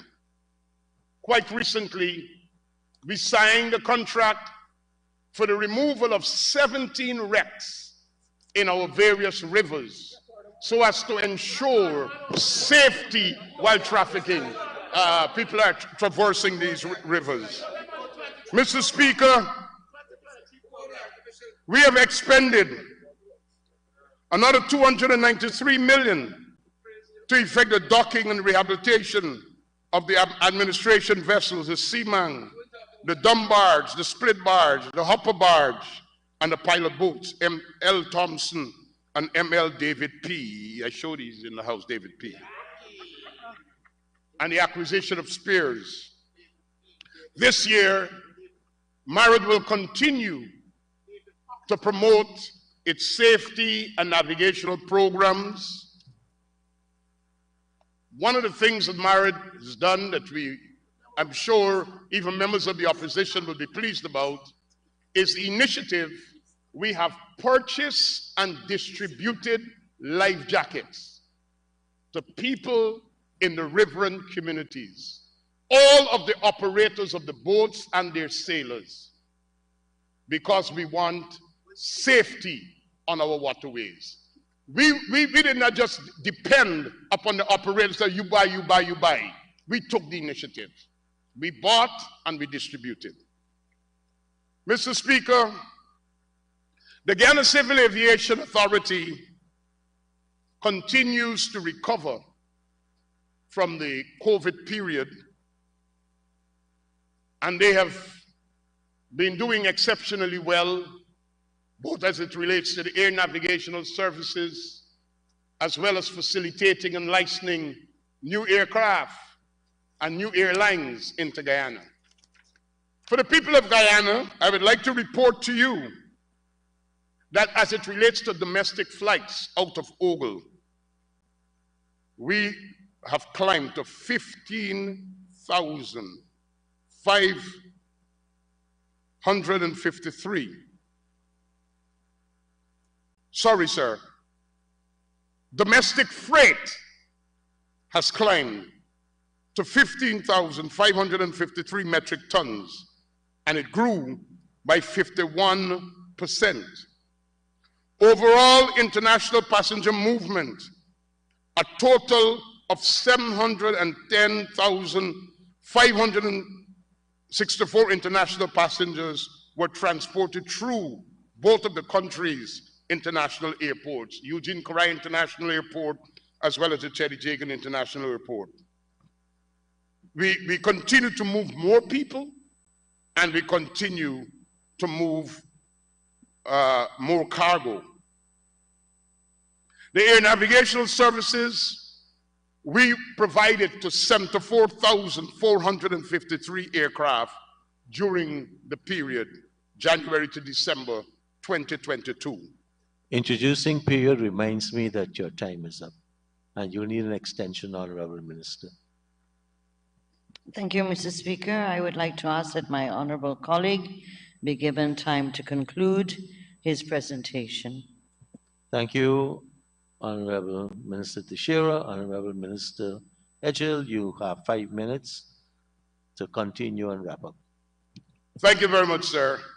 Sir, as it relates to the Cheddi Jagan International Airport, you'll recall that Guyana was among the first to reopen its international airport in the period of COVID, and without any regret, we were able to do well, and we have seen phenomenal growth. There were 4,141 international landings in 2022, an increase of 34% over 2021. We had 3,094, we moved from 3,094 jet landings to 4,144, and that was mainly due to additional flights from Fly Always Caribbean, inter-Caribbean flights, additional airlines that started operating. We were able to put on additional seats, amounted to 1,093,994 compared to 624,152 for the period 2021. So the amount of seats available grew, and this represented a 75% increase. The Cheddi Jagan International Airport continues to manage well financially. They've closed the year with a surplus of about $1.7 billion. New airlines are servicing, sir, and I guess if everyone opened the newspapers of today, coincidentally, they have seen that the modern new air bridges that could now accommodate both Code D and Code E type aircrafts are on the front page of 2 dailies today. And that means that we are ready for flights like the British Airways, which will be operating in the first quarter of this year. Guyana National Shipping Corporation, sir, continues to do well. And I must indicate, sir, that through the National Shipping Corporation, they have seen 7,120 vehicles come through that port alone during the year 2022. An average of 791 vehicles per average, because this is over a 9-month period since they were able to engage this contract. We're continuing to work with them. Cement, stone, fertilizers, things that are needed for Guyana's development. That facility continues to provide service. The government's electrical inspectorate continues to provide service to the people of Guyana. And last year, they inspected some 8,441 new circuits and meters, whether for temporary works or for household use. And this is a good indication of what is happening in the housing sector and in the commercial sector, the demand that is taking place. Mr. Speaker, allow me my last few minutes to talk about the major projects that are taking place, of which Budget 2023 will finance. A new office complex for government offices with the possibility of accommodating some 6,000 workers, consolidating government offices into one place to ensure we deliver great efficiency and moving away from the multiple buildings that have to be maintained and some rented to bring about greater levels of efficiency. Mr. Speaker, you are aware that we are advancing that 2.8 kilometers of that 4-lane high-span concrete bridge across the Demerara River. That contract is advancing.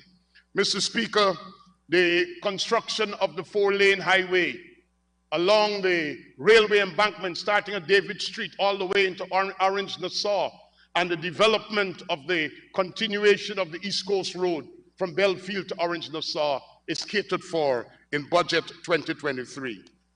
With the coming of the new ferry, MV Melissa, we have started the construction of 2 new wharves, one at Kingston and one at Port Kaituma, to be able to adequately cater for the roll-on, roll-off type nature of this ferry.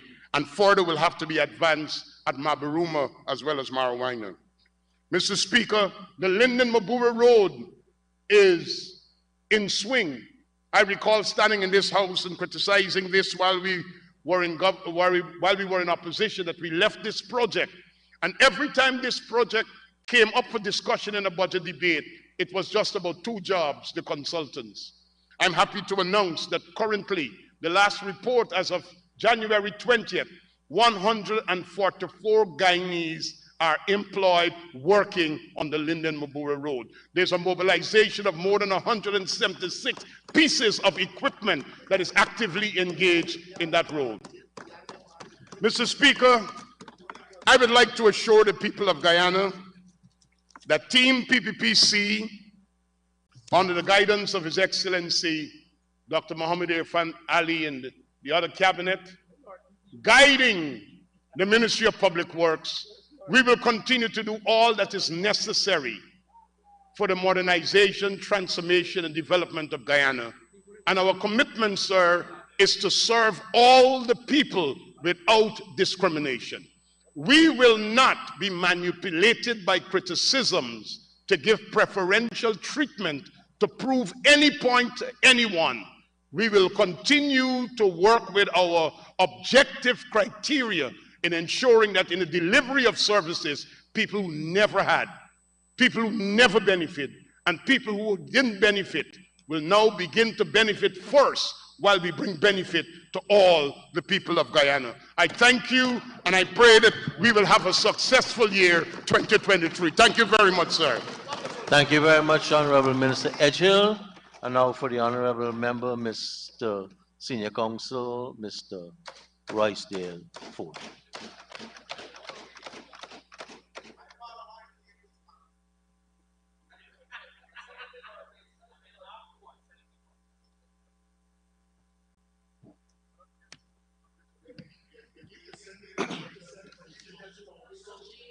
Mr. Speaker, I rise today cognizant of the expectation on our shoulders from those who sent us to this honorable house to represent their interests and ensure that as Guyanese, that they all can benefit from the nation coffers based on need and the creation of opportunities, utilizing the principles of equity and equality. We may be on opposite sides of the House, Mr. Speaker, because of who elected us as their representatives, but I can assure you that the ordinary Guyanese, represented on both sides of the House, desire to be an equal part of society and benefit likewise. This is not only a task, but a responsibility which we must deliver without fear, favor, or ill will. Mr. Speaker, today I rise to do this in earnest and due diligence, because a country this wealthy has no excuse not to deliver in equal measures to all the people. The budget is serious business. It ensconces the financial management of the country for 2023 and what measures or lack thereof government has provided as a pathway or a hindrance, particularly for the ordinary Guyanese man who rely on us to create opportunities for them to thrive. We are reminded by Derek Hamilton, Professor of Economics and Urban Policy, that there are other ways, and I quote, to define economic value and traditional measures have not captured what is first and foremost our most treasured asset in the world, which is people. Therefore, Mr. Speaker, critical examination, assessment, and dissection of this budget in relation to the rights, needs, and welfare of all Guyanese are imperative before arriving at a decision whether this budget is national or partisan. Mr. Speaker, some 43 years ago, the nation transitioned from a constitution given to us by our former colonial master to a constitution which was indigenous and reflective of the aspirations, hopes, and ideals of all the Guyanese people. Indeed, we would recall that no one other than Dr. Cheddi Jagan himself declared that he found nothing really wrong with the 1980 Constitution. Articles 24, 26, and 27, for example, confer the right of free medical attention and social care in the case of old age and infirmity, free education from nursery to university, and the right to proper housing accommodation. Mr. Speaker, the constitutional commitment to social and economic rights, as stated in the aforementioned articles of the Constitution, were never intended to be barren, sterile, or arid legal provisions. They were meant to be state obligations which underpin the nation of Guyana. In 2016, Mr. Speaker, the Partnership for National Unity signed the oil production sharing agreement to ensure and guarantee a prosperous and stable economic future for all the Guyanese people. Despite the PPP much maligning the oil production agreement, it is the basis of the economic growth that the PPP now seeks to falsely claim as its own and is now grossly mismanaging. What is really owned by the PPPC, Mr. Speaker, is a grave deterioration in the quality of life of most Guyanese, increased poverty, increased hunger, low wages, high crime, ever-increasing unemployment, especially among the youth, low pension, malnutrition, and little or no meaningful attention to the elderly, aged, and infirm. However, Mr. Speaker, the PPP budgets certainly have one thing in common. That is the failure to introduce a vision and a plan for all Guyanese, consistent with our motto of one people, one nation, one destiny.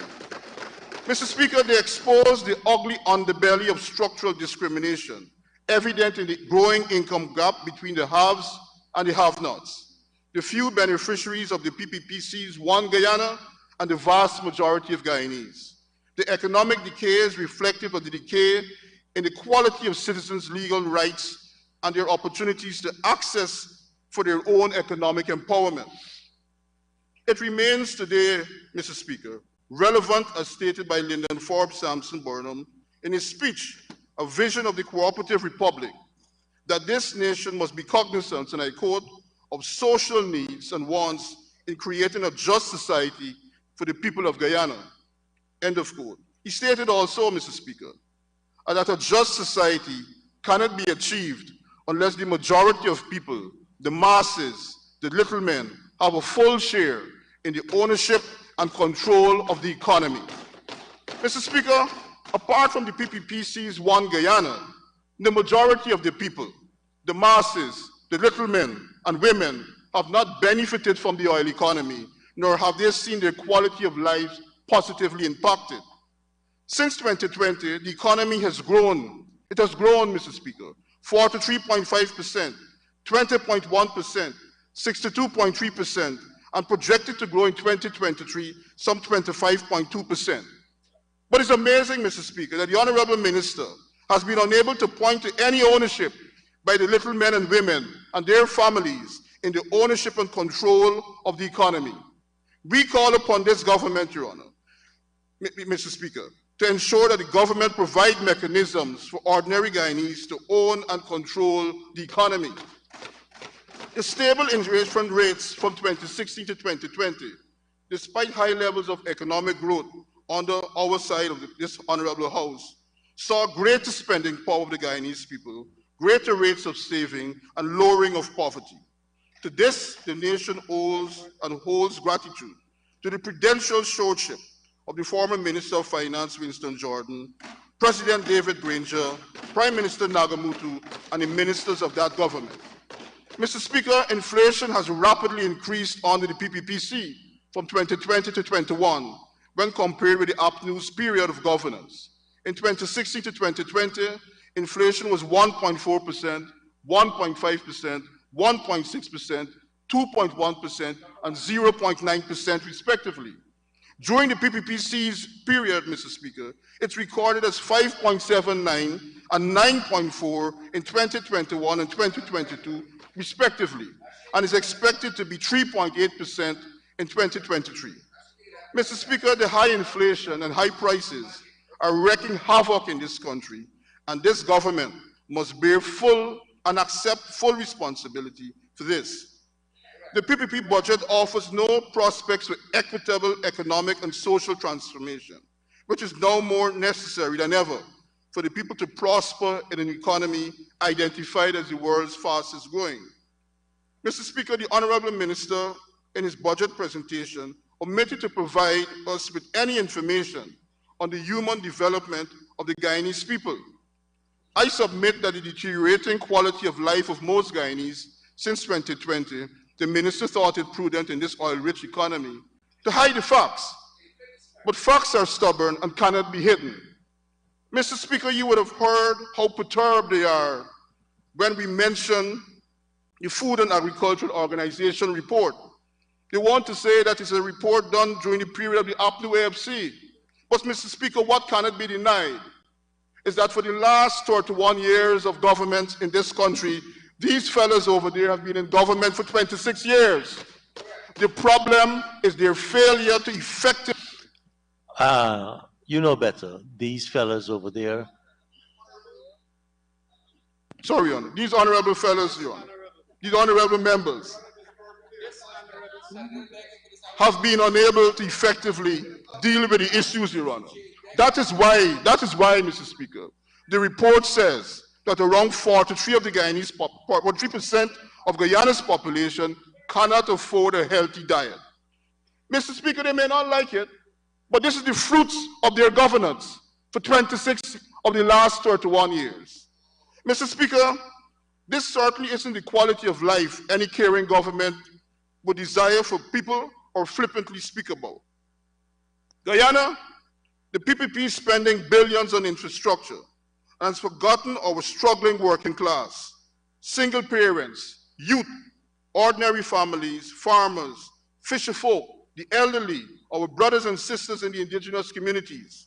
Our people are suffering under the heavy, rising cost of living caused by this government with their poor fiscal policies, tearing into every pot and pan of every Guyanese home across the country.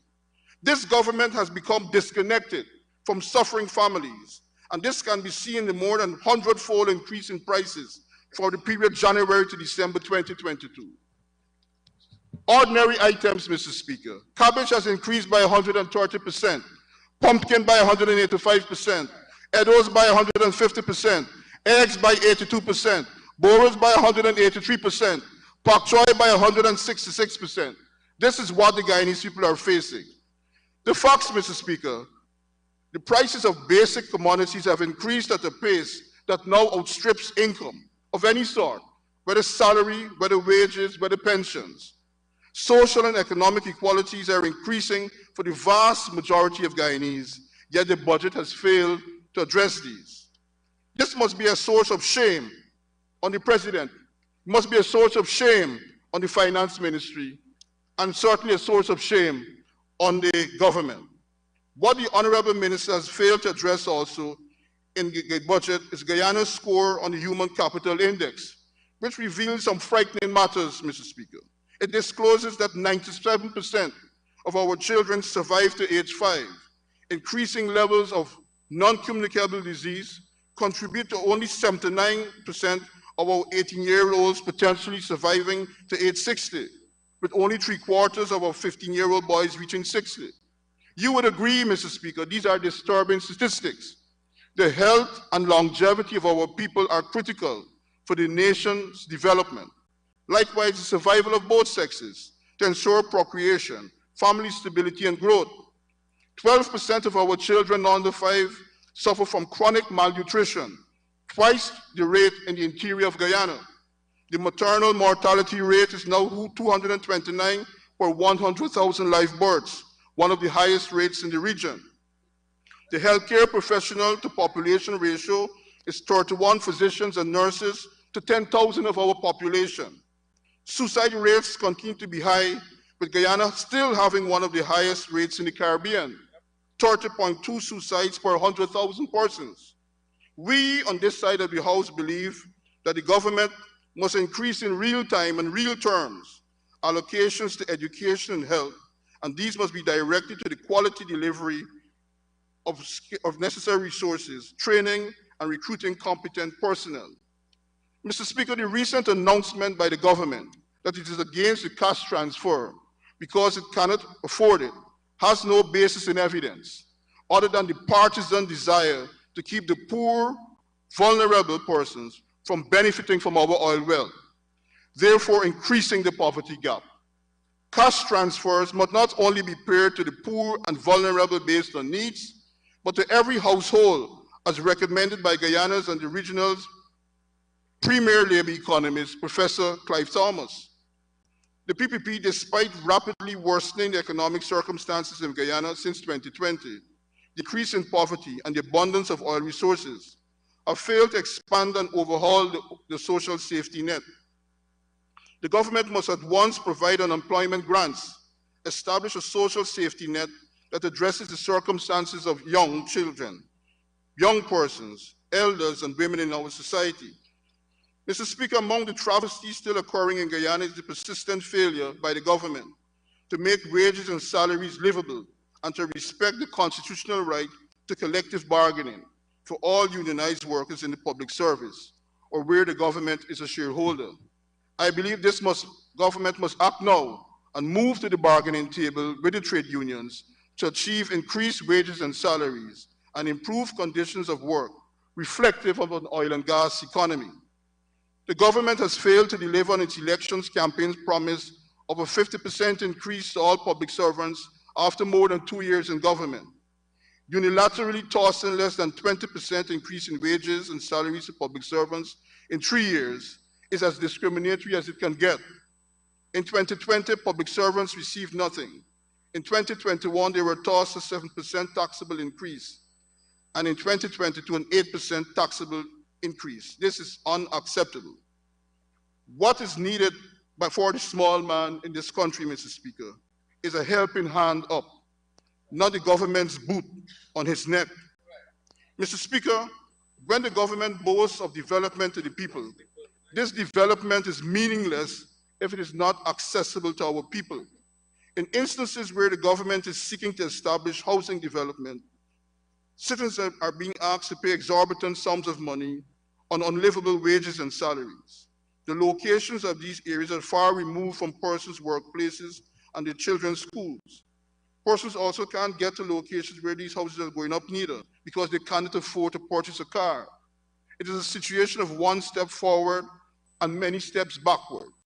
The situation will get worse if we do not value the importance of progressive infrastructural development and building communities which are accompanied by the requisite amenities and services.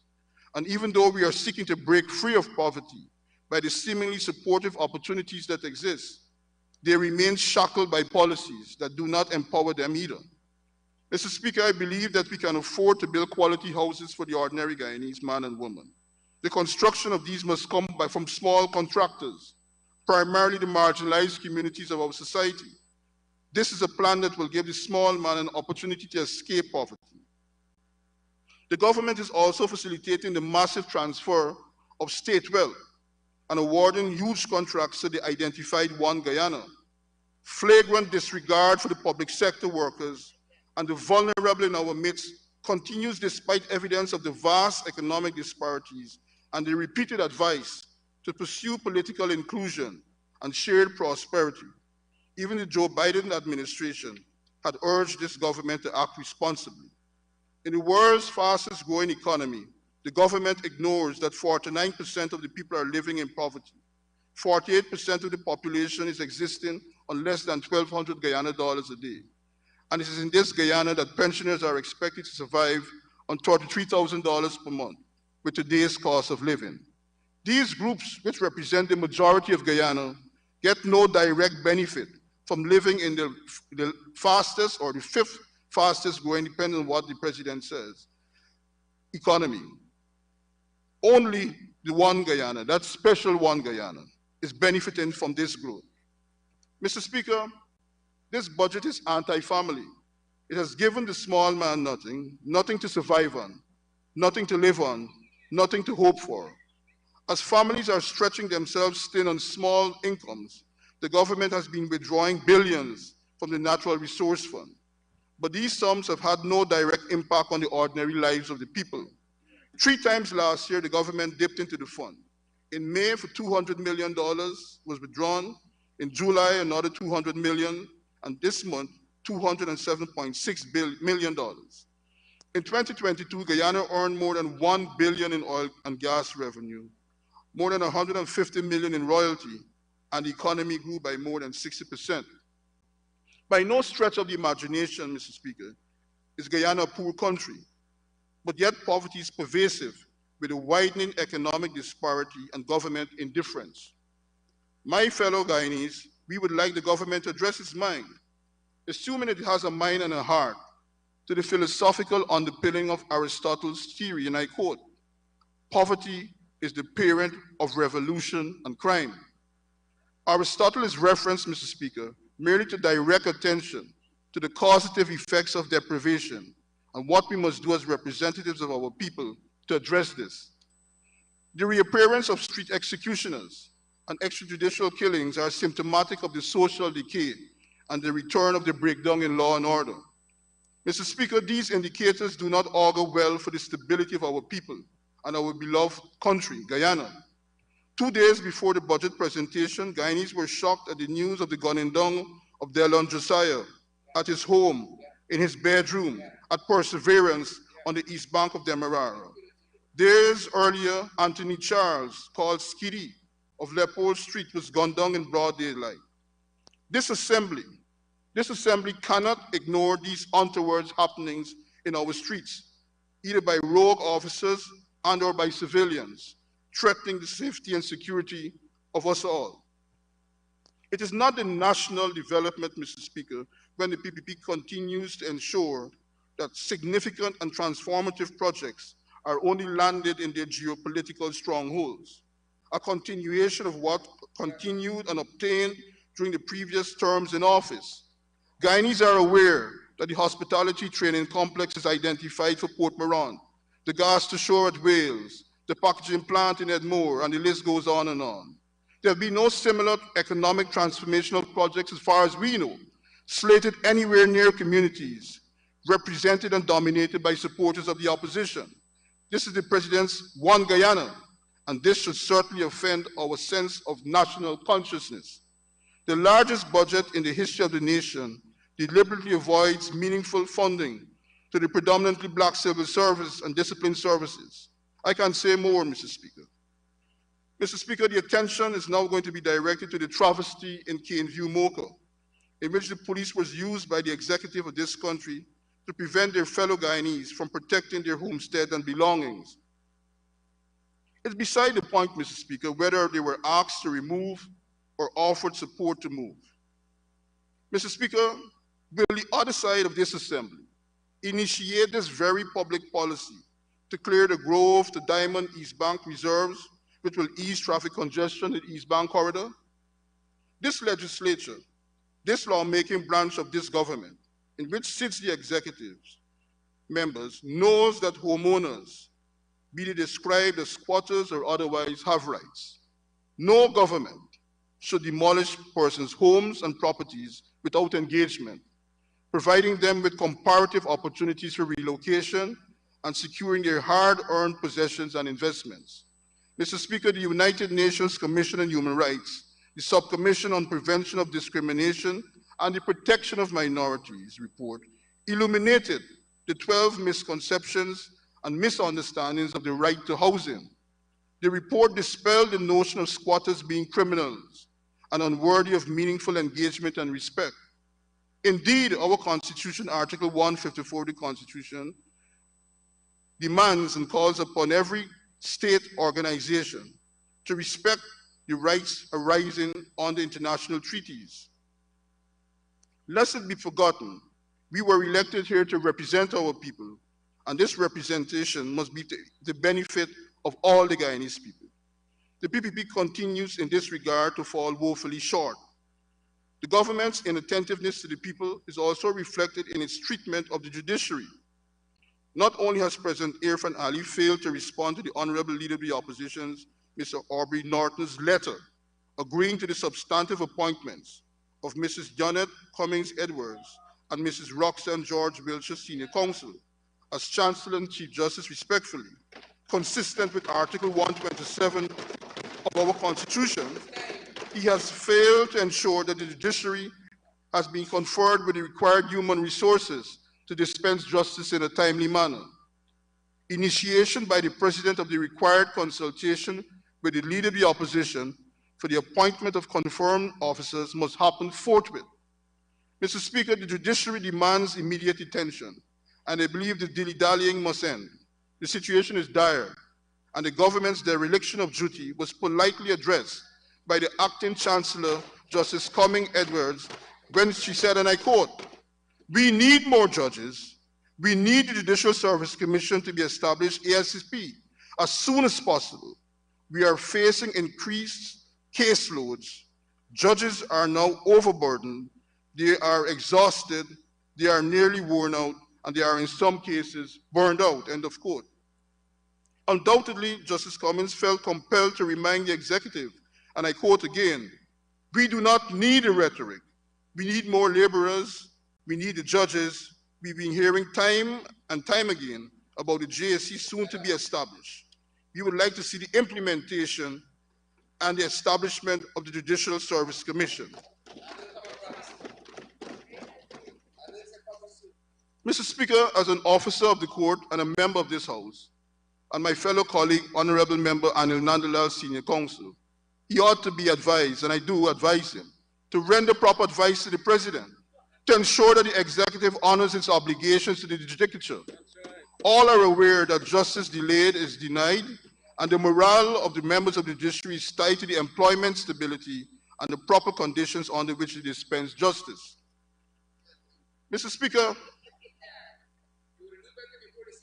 a review of the budget disclosed that all the essential characteristics of the Dutch disease, it certainly discloses it, Mr. Speaker. None other than Mr. Geoffrey De Silva, a PPPC comrade, has waved the red flag in our faces. He identifies the manifestation of the Dutch disease in 4 spheres. These are the political, financial, economic, and social. The characteristics are its political instability and increase into ethnic rivalry. National institutions are weak, ineffectual, and corrupt. The people have less say in government. The government is over-dependent on oil income for its revenues. There's unrestrained public spending. Crude oil are a very large part of the exports. There's little economic diversification, and the competitiveness of the non-oil sectors, including agriculture and manufacturing, is declining. All types of crime are increasing. Professionals are paid low salaries compared to foreign professionals. The education system produces the wrong graduates, and it is tailored to bureaucracy instead of productive sectors. There's a brain drain, and there's no limit on the foreign number of employees in the country. Political office holders are paid highly, while workers and farmers earn relatively low income.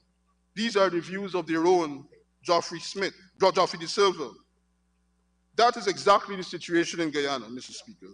The pages in this budget reveal that government's overdependence on oil income, and there's no restraint in public spending. Mr. Speaker, we heard from the Minister of Finance that the major non-oil sectors of the economy are indeed declining. Mr. Speaker, we heard and the country heard from the Honorable Minister that crime is increasing. Guyana is now ranked at level 3 by the USA Travel Advisory, which is a message to avoid traveling to Guyana due to the increase of crime. A recent survey indicated Guyanese prefer to migrate than rather to stay here in Guyana. It is my view, Mr. Speaker, we can prevent the ravages of the Dutch disease, but the socio-economic process must change from exclusion to inclusion. This could be sensibly done through Article 13 of the Constitution, which provides the basis for inclusive governance, shared prosperity, peace, and social cohesion. Before I take my leave, Mr. Speaker, it's timely, I believe, to remind this House that Premier Forbes Burnham in 1964 said, all the people of this country are important, whether they belong to a large group or a small group. The Amerindians are important, the Chinese are important, the Portuguese are important, the Europeans are important, the mixed races are important, the Africans are important, the Indians are important. In short, all Guyanese are important and valued members of our community. We cherish them and consider them, and it is the duty and privilege of government to guard and protect and further the real interests of all. These words, Mr. Speaker, articulate the desire of every Guyanese, and they were more evident on the 26th of May when the then Minority Leader Dr. Chetty Jagan and Prime Minister Forbes Burnham embraced us as a Guyana, embraced a new nation to lay the indigenous foundation of inclusivity, equality, and equity. Therefore, Mr. Speaker, following members of this House, Honorable House, it's being proposed that we do the honorable thing and scrap this budget. Together, along with the national stakeholders, let us conceptualize a vision for all Guyana and put a spending plan in place to reflect all Guyana, not one Guyana, and return to this honorable House to unanimously approve a national budget that secures the rights and interests and prosperity of all Guyana. I'm sure my colleagues on this side of the House and those on the government side who believe that all Guyanese are important will not oppose a national vision, a national economic plan that is inclusive, which would give hope to all Guyana and the aspirational flame of our founding fathers and mothers for one people, one nation, one destiny. It remains as bright today as it was the dawn of independence. Thank you, Mr. Speaker.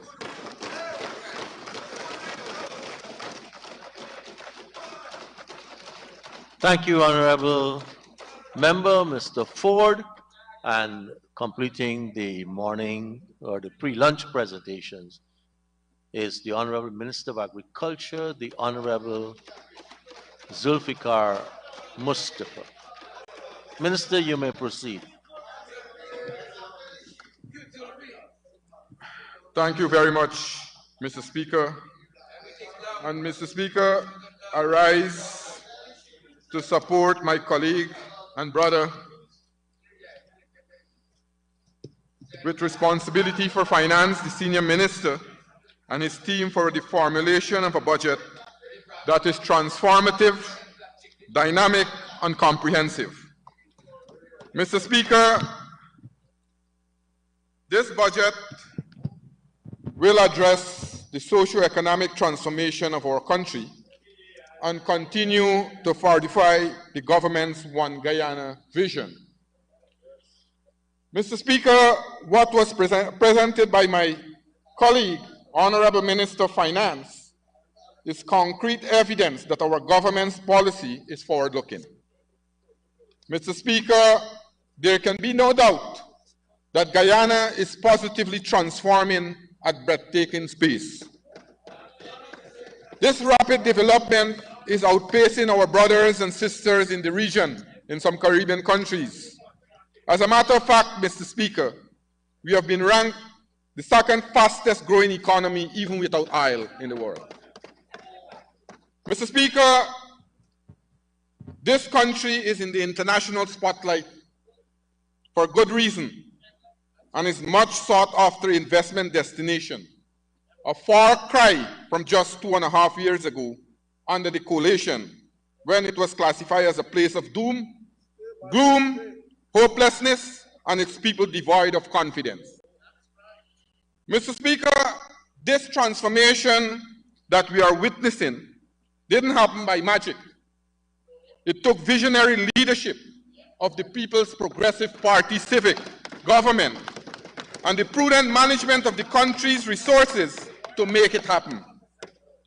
Mr. Speaker, it took that visionary approach to craft budgets since taking office in 2020 to realize and sustain this unprecedented development. Budgets are the fiscal means to deliver this transformative development for the benefit of all Guyanese. Mr. Speaker, budgets are a means of us delivering on our promises, and we on this side, on the House, are delivering on promises that we went to the Guyanese people with. But Budget 2023 ensures that we will continue to deliver on those promises that we have made. Mr. Speaker, we have witnessed a number of events in our country's history. Since we took government in 2020, we have seen a number of events that took place in our country. And imagine, let us imagine for one moment, Mr. Speaker, if the APNU AFC was in office during this time, what would have happened to Guyanese and Guyana? The entire country would have been in serious consequences. But today, Mr. Speaker, when we speak today, the region listens. We have brought back credibility, and we are now leading agriculture in the Caribbean. The entire Caribbean are looking forward to the leadership of His Excellency President Dr. Mohamed Irfan Ali. And Mr. Speaker, with that portfolio that our President holds, we have seen a renewed interest in agriculture in the Caribbean. Countries that solely depend on tourism are now moving to transform their economy into the agriculture sector because they see the future in agriculture. We have seen what took place during the last 2.5 years, during the pandemic. We have seen many countries that have large sums of money were unable to procure food for the population. And we in Guyana here are very fortunate because with the prudent management, with the investment that we have created, we have invested, we are able to produce 60% of the food that we are consuming. And Mr. Speaker, I am hearing that my colleagues over there are saying 100%. We will reach there. And when in my speech, I will let them know how we'll be going there because I have a plan, unlike them. I have a plan for the agriculture sector. And Mr. Speaker, they could beat their breath.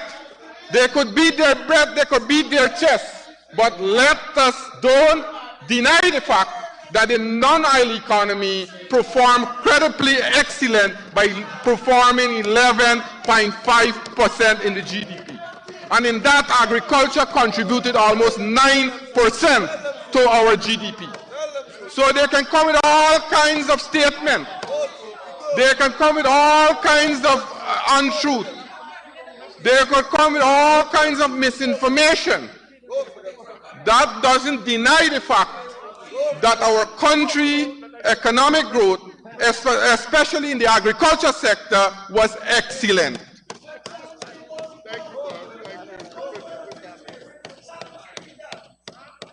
Mr. Speaker, as I said, we have seen the energetic leadership on the regional front by our president. We are seeing that our president is leading the charge to reduce the food import bill of CARICOM by 25% in 2025. Guyana was the first country in CARICOM that hosted a successful Agri-Investment and Expo last year, May. And with that, we have seen many investors and financiers coming to Guyana to invest in the agriculture sector. Mr. Speaker, the special ministerial task force that was set up by the heads of government, who is leading that? Yours truly is the chair of the ministerial task force of CARICOM. Guyana is leading that. Guyana is leading that charge. That showed how the CARICOM countries are looking to Guyana. That showed the confidence that Guyana now is experiencing, Guyana now is enjoying by our CARICOM brothers and sisters.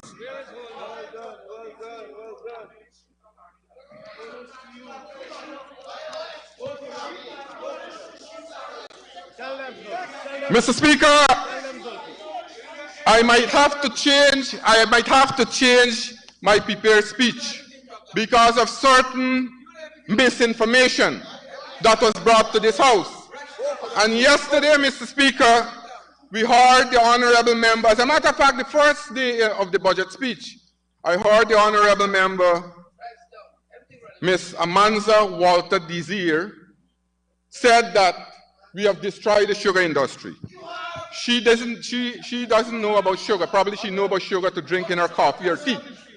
The honorable member, Kemraj Ramjatan, said we destroy the sugar industry. And that has been the mantra of the APNU AFC. Mr. Speaker, when you look at what took place under the APNU AFC, when you look at Ramjatan's right size, what are you talking about, honorable member? Mr. Speaker, he seems to have some problems. He seems to have some problems with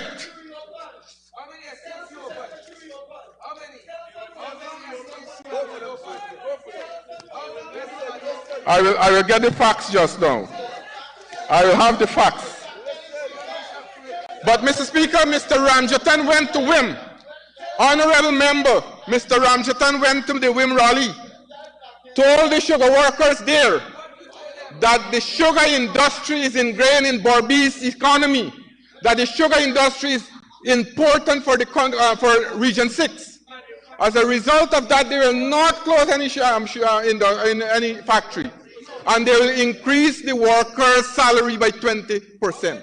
That is the minister or Mr. Ramjatan said. Mr. Speaker, as I said, we have seen what happened and who destroyed this industry. Mr. Speaker, I want to say in 2014, listen to this, in 2014, when we left government, Gaisuco was producing 216,352 metric tons. Honorable member, just give me a moment. Honorable members, we had 3 presentations that everyone gave a certain modicum of respect to. And clearly, the Minister of Agriculture is exciting a lot of attention to himself. Please allow him the courtesies that the other members had this morning. So, Mr. Speaker, as I was saying, that in 2014, when we left government, the industry was producing 216,352 metric tons. It moved from 216,352 metric tons in 2014 to 92,256 metric tons in 2019. Mr. Speaker, in 2016,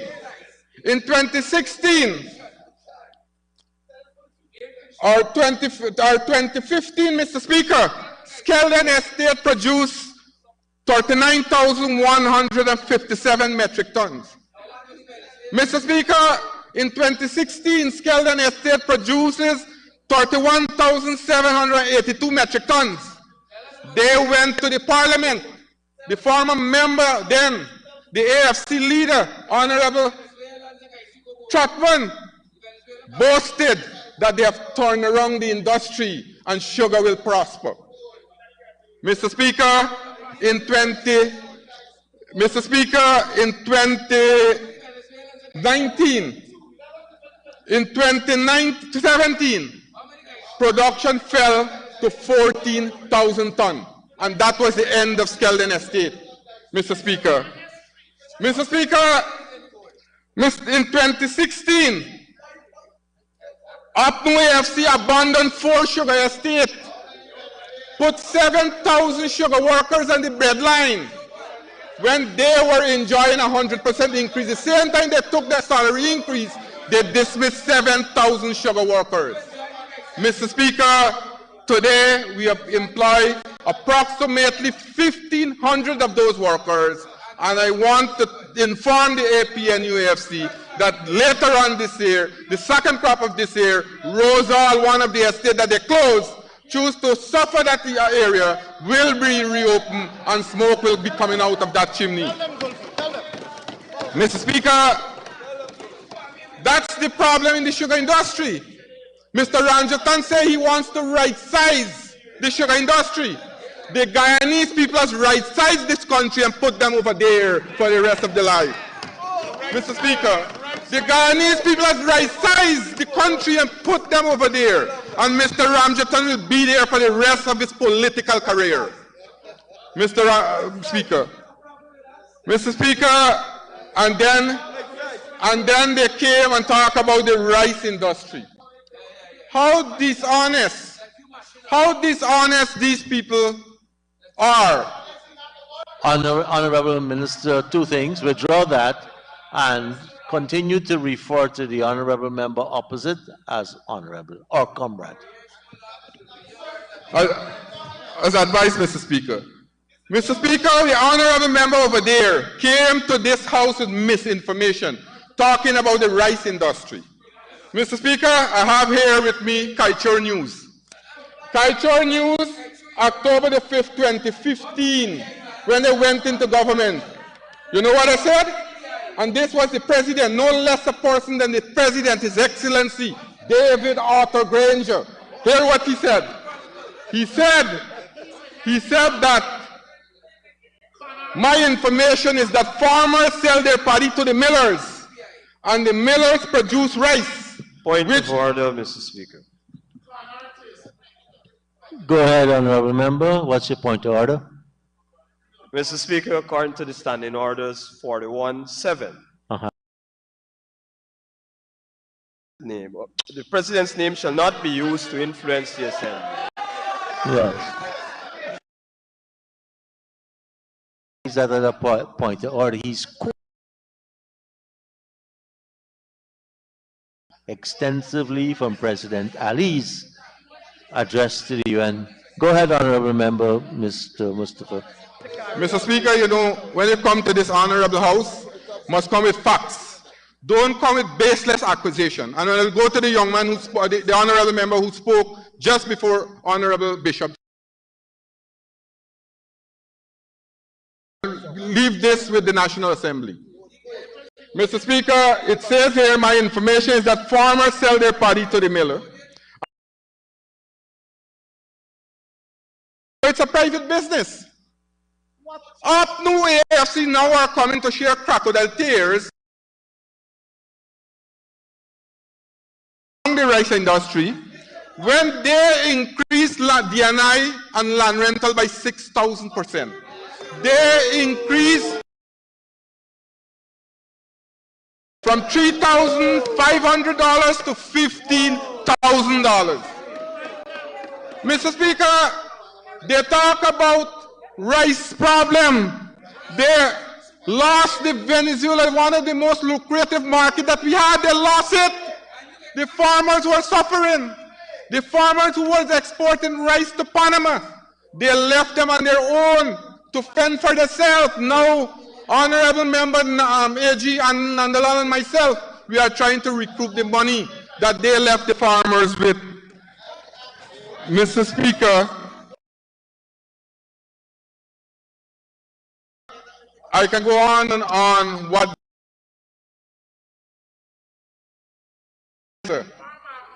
Let me tell you something. When we went and we went, there were 16 under the is here. The Sea of Naris that they purchased with taxpayers' money. Probably the honorable member is referring to. Mr. Speaker, again, misinformation.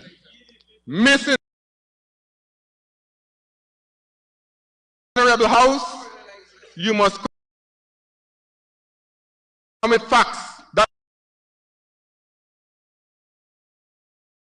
to document to show the honor facts. Quoted just now and said that declining and now let us for one moment say that mid-year's report. Let us look at the full year published. Let us look at the budget that shows in 2022. You had other crop increased by 27.7% in the half-year report. They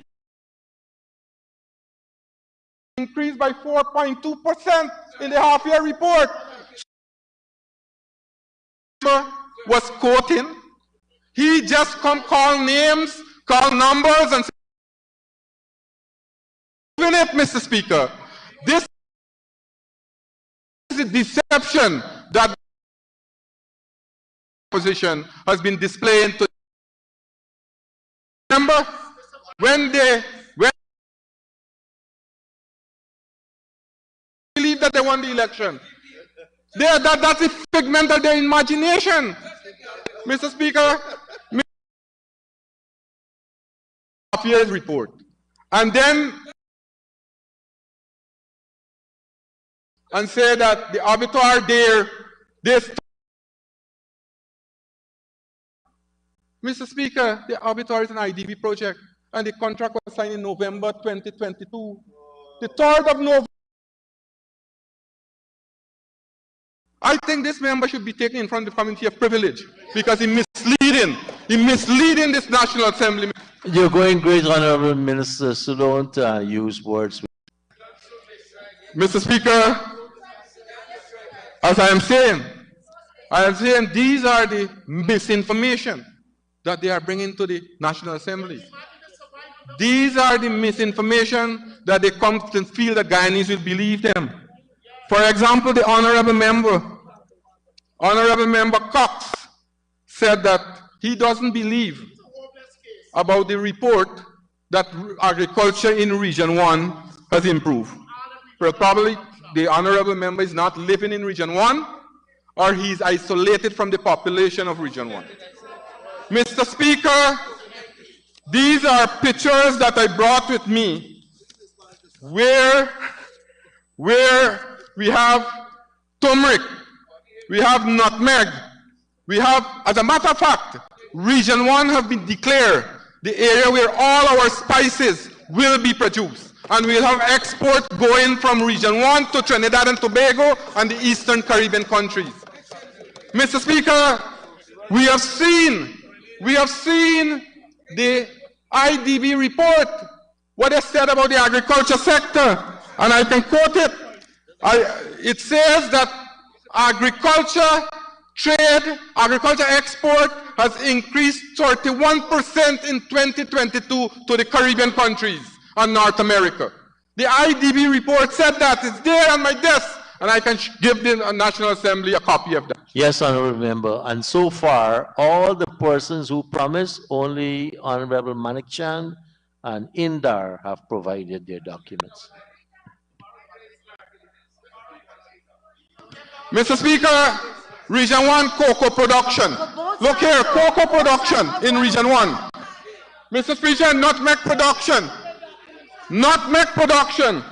Mr. Speaker, here we have a ginger processing plant at Hosororo in Region 1. So I don't know when the member come here if they're not going around listening to the people. Mr. Speaker, and then again, well, my colleague is informed me about the Black Giant. Well, the Black Giant has been a success in this country, not only in hinterland, but across this country. We have improved that and increased production of Black Giant bird, so much so that our egg production are coming back to normal in this country. That's the commitment and investment from this government. So, Mr. Speaker, when we come to this House here, we must come with facts. We must come with facts that are important. And as I said, that this year we will increase a number of production. Rice will increase. We will see rice. 170,000 hectares of rice will be planted this year. And Mr. Speaker, as I said, that we have seen that rice have increased by 8% from 2021. And this here is a sector that is capable of bringing in large revenue. That is why we have seen increased markets in 2022. Rice, we have seen an 8.3% increase, and we plan to increase land for cultivation varieties. For example, the GRDB 16 increased yield from 39 bags per acre to between 55 to 60 bags per acre. We have improved crop husbandry management. In the APNU time, they bought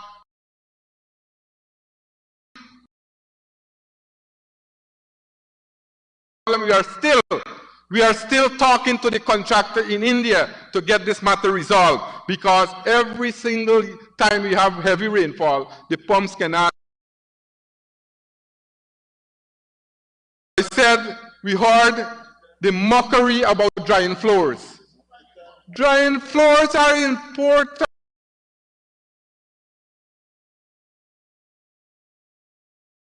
for the development. Are important.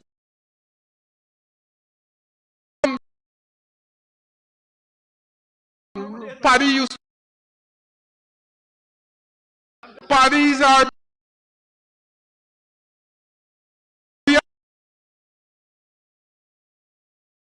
conflict between motor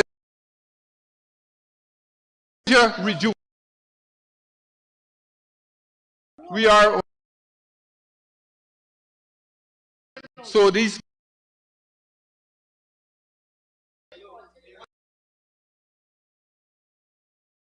the largest rice growing area in this country, Region 5. The first crop 20 we plant area. Devastating floods in the 10 regions, and this crop we will rebound. Region 6 will be 1,000 acres, and this month, approximately,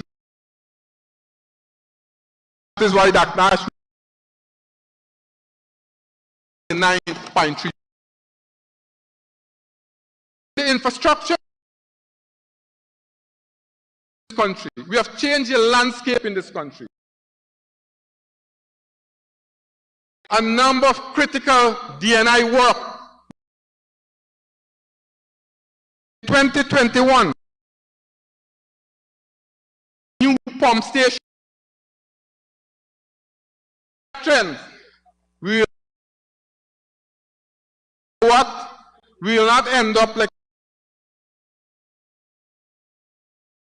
will come to Guyana and test on for the country. Also this year, what we will be doing?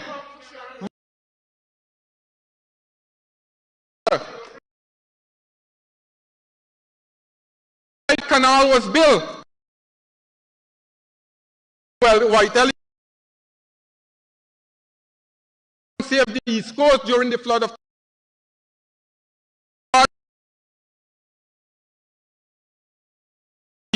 5 and 6. And those number farm Mycon 40 in a virgin 100 miles are being planted. Market Road at number 58. New land will become under cultivation. Will continue and rehabilitation of roads in areas. We come up 5, then His Excellency Dr. Mohammed R. Irfan Ali.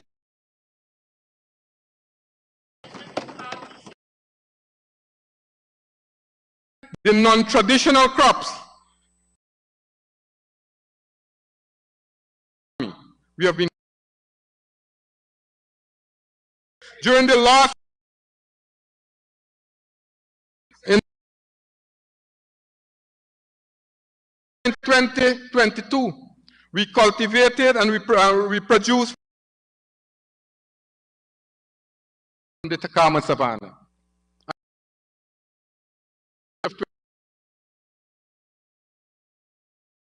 We will start the cultivation today. Of road in that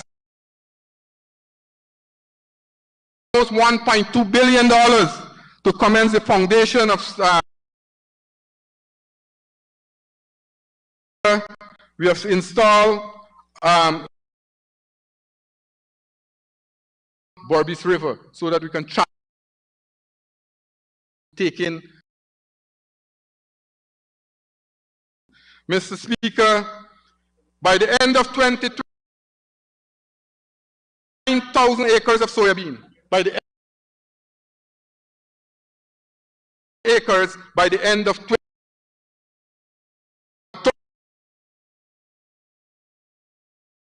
Guyana for the livestock industry, and we will save $60 million in savings.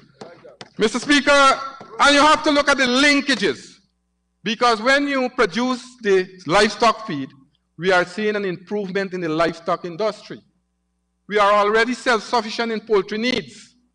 We want to be a net exporter, and we will continue to do that, because we have a number of investors that are coming to Guyana. We have brought in new breeding bulls from Texas. The genetics in the beef industry. We are building this abattoir there. We have to certify the beef industry. We will be importing. We we will have received the remaining amount to take us to 1,000 so that we can create that black belly brand in Guyana to replace the New Zealand and Australian lamb that are coming in this part of the world. Those are the development, Mr. Speaker, that we're talking about. Well, Apnu just, they didn't have a plan. As a matter of fact, I saw, and in the same thing, in the same report here, one of the farmers was saying, right, that here he said, farmers protest countrywide and nobody came out and talked to us at the Ministry of Agriculture. Then we got to hear that the minister gone on 21 days leave. The man worked 2 months and got 3 weeks leave. The farmers were saying that. That was the kind of performance from... Honorable member, you will need to seek my leave to conclude. So should... Honorable member, Mr. Chair. Mr. Speaker, I would like to ask my honorable colleague be given time to conclude this presentation. Thank you, Mr. Chair. Honorable Minister, you have 5 minutes to conclude your presentation. Thank you, Mr. Speaker. Mr. Speaker, we will continue of the agriculture in this sector. And we will diversify it. We start a high value crop for young people because we have seen that they need to be an injection of young people in the agriculture sector because we have seen the population are mature. So, Mr. Speaker, that will continue the high value crop. We started broccoli, cauliflower, lettuce, carrot. Now that program is making a lot of money for the young people. Over 100 young graduates have been engaged in that program. We have seen we have our president who took his interest to ensure that he formed this group. And Mr. Speaker, one other project I want to mention before we conclude, and that is the flower project, the fresh rose project that we did. And that is making a big difference, Mr. Speaker. Mr. Speaker, a number of single parents, especially mothers, are involved in this project and earn almost $20 million. We have already started it. Every week, we are producing 400 roses. And by the end of February, we'll produce 800 roses. These are some of the roses, Mr. Speaker. Very beautiful. Very beautiful. And we, in a very short time from now, we will produce all the roses that are needed in Guyana. You know what happened? A foreign rose is being sold at $2,000 to $2,500, and we are selling a rose for $500. So a person will save $2,000. That's the way we put in disposable income in one's pocket. Well, Mr. Speaker, this budget is a budget that encompasses development for every single sector, every area, and every group. And Mr. Speaker, what I have said just now are the facts. What my colleagues have been saying over the last 2.5 years are the facts. And what my colleagues will be saying in the next 2.5 days will be the facts. And Mr. Speaker, that is something called the facts. Indisputable, like something as simple as in Guyana, there is rain and sun. Yet, there are people who will dispute that, saying we have other seasons. While we tempted to excuse an ordinary person for ignoring the facts, it's worrying when elected officials do that. Just in 2020, Mr. Speaker, the world, not just Guyana, saw the deliberate attempts by the opposition when they were in government to deny the will of the Guyanese people, to steal a country and to steal an election. To deliberately ignore the fact that they lost member of this noble house who took an oath to uphold the Constitution, but did everything they could to transgress it. Recall what happened following the successful passage of the no confidence motion. The Constitution was clear that that's the fact, Mr. Speaker, but yet what is mandated was glaringly ignored for all to see, embarrassing our country in the process. If you can deny something that is so enshrined in our Constitution, deny the fact that they lost the 2020 elections, and even up to now denying the fact that they desperately attempted to steal those elections. If they can... But I allow one stealing to pass. I won't allow this one. This expunge. All right, Mr. Speaker, I replace it by rigging. Mr. Speaker, it is not surprising, therefore, that they continue to deny the fact that Budget 2023 is continuing the unprecedented rapid transformational and visionary development agenda by the PPP civic government to improve the lives of all Guyanese, including the honorable member on the other side. Mr. Speaker, it is sad.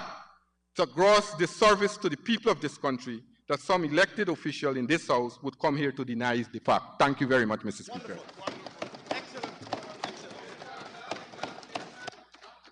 Thank you very much, Honorable Minister. Honorable members, this is a good time to take the suspension for 1 hour.